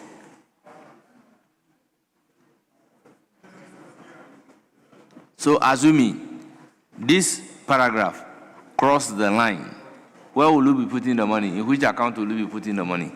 Is it for the Secretariat or for the rehabilitation? Yes. Mr. Speaker, I get the cue from you and I'm guided. When we got to 25, I was just opposing it with 29. Funds of the Secretariat, establishment of the rehabilitation fund. Mr. Speaker, I think that we cannot have both two. A secretariat is a secretariat. If you establish a fund, you can use that fund to run the community service. But I was wondering why you have funds of the Secretariat and then what source of monies for the fund. No. If we are establishing a fund, rehabilitation fund, let's establish it. As for Secretariat, it's a minute structure of the whole community service. So I think that we should focus more on 29 than on 25. This would be my view, Mr. Speaker. Thank you. Majority Leader. Yeah, Mr. Speaker, when we establish a secretariat, which is basically an institution, we need to spell out how it is going to be financed. So I can understand if we say funds of the secretariat. What I have difficulty understanding is 25B, monies accruing to the secretariat in the performance of the functions of the secretariat. If you go to the functions of the secretariat, there is no money-making function spelled out there. There is no function there that enables the secretariat to make money. So if there's no function spelled out there that enables it to make money, I have difficulty understanding why we would mention that they will be accruing money in the performance of the functions of the secretariat. I'm saying so because the only thing that we can say may be money accruing to the entire system in the form of internally generated funds, as Speaker is directing, is monies accrued from the provision of services by convicted persons to third parties. But you're already allocating that money to the rehabilitation fund. So how can you allocate that money to the rehabilitation fund and at the same time mention it in 25 as a source of revenue for the Secretariat? So, Mr. Speaker, that is why you would see when we get to 31, the B talks about at least 25% of monies accruing to the secretariat in the performance of the. So what is envisaged here is that the money that will be generated from the service convicts would render would only, just a fraction of the 25% would become a source of funding for the secretariat, so that the chunk of it would become a source of funding for the rehabilitation fund. Yes, Majority Leader. Mr. Speaker, maybe we should suspend consideration of 25 and move up to 30. When we get to 31, then we can try and understand whatever structure we want to put in place. Very well. If that is the sense of the House, Clause 25 is accordingly deferred. Clause 26. Bank account. Chairman of the committee. Mr. Speaker, no advertised amendments. It is for the consideration of the House. Honourable members, any proposed amendment to Clause 26? In the absence of any proposed amendment, I'll put a question. As many as are in favor of Clause 26, standing part of the bill, say aye. Those against say no. The ayes have it. Clause 26 is ordered to stand part of the bill. Clause 27. Accounts and audit. Mr. Speaker, no advertised amendments. Yes, it is for the consideration of the House. Speaker, yes. With respect, the Majority Leader indicated that we're going to do some 3 clauses. 5. We've done more than 5, Mr. Speaker. Mr. Speaker, if you say 5, we've crossed 5. We've done 5 clauses. Please, when you see, let's take you by your word. You said 3, then later change it to 5. We are done with the 5. Colleagues, let us go by our gentleman's agreement. Mr. Speaker, I'm pleading. What he told us, we agreed. Then he changed it to 5. We agreed. So, Mr. Speaker, let it end there, respectfully. No. Honorable Leader, we agreed. You said 3, later change it to 5. We've agreed. So let's close there, please. In any event, the appropriate yes, Majority Leader. Discussion on this matter is yet to come into fruition. Mr. Speaker, I do agree with him. I know that several times they have called on this House to work 24 hours, pursuant to the 24-hour economy, policy. They have called on this House several times, and especially Jerry. Jerry has consistently expressed his commitment to work 24 hours. I'm surprised that today he's curtailing, proceedings at 7 o'clock, so 7 p.m. So let's members, from clause 26 to 30, there is no advertised amendment. There are no amendments. That's why I want us to stop there. Mr. Speaker, if you want us to stop at 30 because there are no amendments, I agree that we stop at 30. That's fine. No problem. Clause 27, Chairman of the committee. Wait, clause 27. Mr. Speaker, we have no advertised amendment. Let them read the clause. Accounts and audit. Chairman of the committee. No amendments, Mr. Speaker. It is for the consideration of the House. Honourable members, any proposed amendment? Honourable members, in the absence of any proposed amendment, I'll put a question. As many as are in favor of clause 27, standing part of the bill, say aye. Those against say no. The ayes have it. Clause 27 is ordered to stand part of the bill. Clause 28. Annual report and other reports. Chairman of the committee. Mr. Speaker, we have no proposed amendments. It is for the consideration of the House. Honourable members, any proposed amendment? I'll put a question. As many as are in favor of clause 28, standing part of the bill, say aye. Those against say no. The ayes have it. Clause 28 is ordered to stand part of the bill. Clause 29. Establishment of the Rehabilitation Fund. No advertised amendments, Mr. Speaker. It is for the consideration of the House. Honourable members, any proposed amendment? In the absence of any proposed amendment, I'll put a question to clause 29. As many as are in favor, say aye. Those against say no. The ayes have it. Clause 29 is ordered to stand part of the bill. Clause 30. Object of the fund. No advertised amendments. It is for the consideration of the House. Honourable members, any proposed amendment to clause 30? In the absence of any proposed amendment, I'll put a question. As many as are in favor of clause 30 standing part, yes? Mr. Speaker, just a policy explanation. Head note, object of the fund. The object of the fund is to provide financial resources for the rehabilitation of convicted persons. Now, are you narrowing the fund only to rehabilitation of convicted persons? Because if you establish the fund, my understanding is that the fund will even support the community service bill you are establishing. No, I know, but you are in your words here, you say the object of the fund is to provide financial resources for the rehabilitation of convicted persons. Is that the only reason why you are establishing the fund? I just want... Yes, if you look at clause 25 and clause 29, and you look at the marginal note, it is clear that the purpose of this fund is for rehabilitation. That's why they call it Establishment of Rehabilitation Fund. Yes? Mr. Speaker, listening to Honorable Harun Edrusu, I think he's giving us a lead to rethink. The whole essence of the community service is not just about the rehabilitation. Mr. Speaker, the rehabilitation bit is one aspect of it.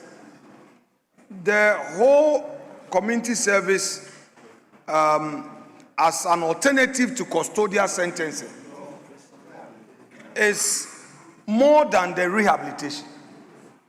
I believe that the fund will not only be used for rehabilitation. What about other activities, medical? No, please. Mr. Speaker, then rehabilitation must be given a proper definition. Yes, so because if you talk about rehabilitation in its ordinary sense, we all understand what rehabilitation is. To help the person reintegrate into society by abstaining from certain things, by going through some counseling and all of that. So, Mr. Speaker, if the rehabilitation in this context is very broad, then the minister should give us a policy guide at this point so that the rehabilitation is properly understood in its context. Yes, honorable members, if you look at clause 25, clause 25 is seeking to establish funds for the secretariat. And I believe, apart from rehabilitation, the funds of the secretariat, including monies approved by Parliament, will be used for any other thing. But this fund established in 29 is purposely for rehabilitation. That's why they are creating the two funds. I'll put a question on clause 30. As many as are in favor of clause 30 standing part of the bill, say aye. Those against, say no. The ayes have it. Clause 30 is ordered to stand part of the bill. Yes, Majority Leader.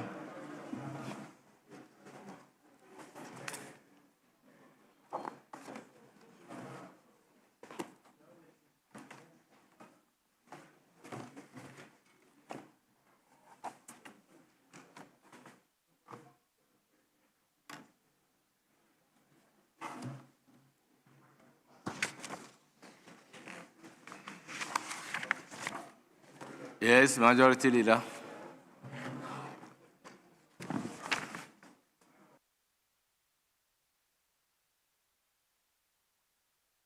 Microphones are suffering from doom so. Okay. Yeah, Mr. Speaker, there's an amendment advertised by the no, there's an amendment advertised by the minority leader. No, you advertise an amendment.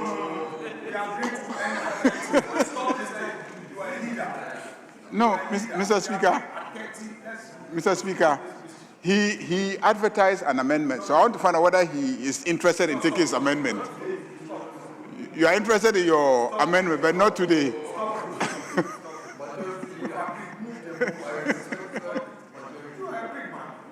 Oh, Mr. Speaker.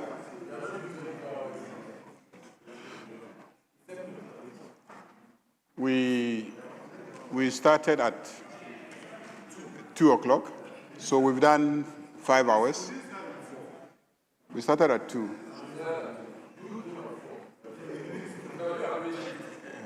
We started at 2, so we are in your hands. Very well. We've now come to the end of consideration stage of the Community Service Bill 2026.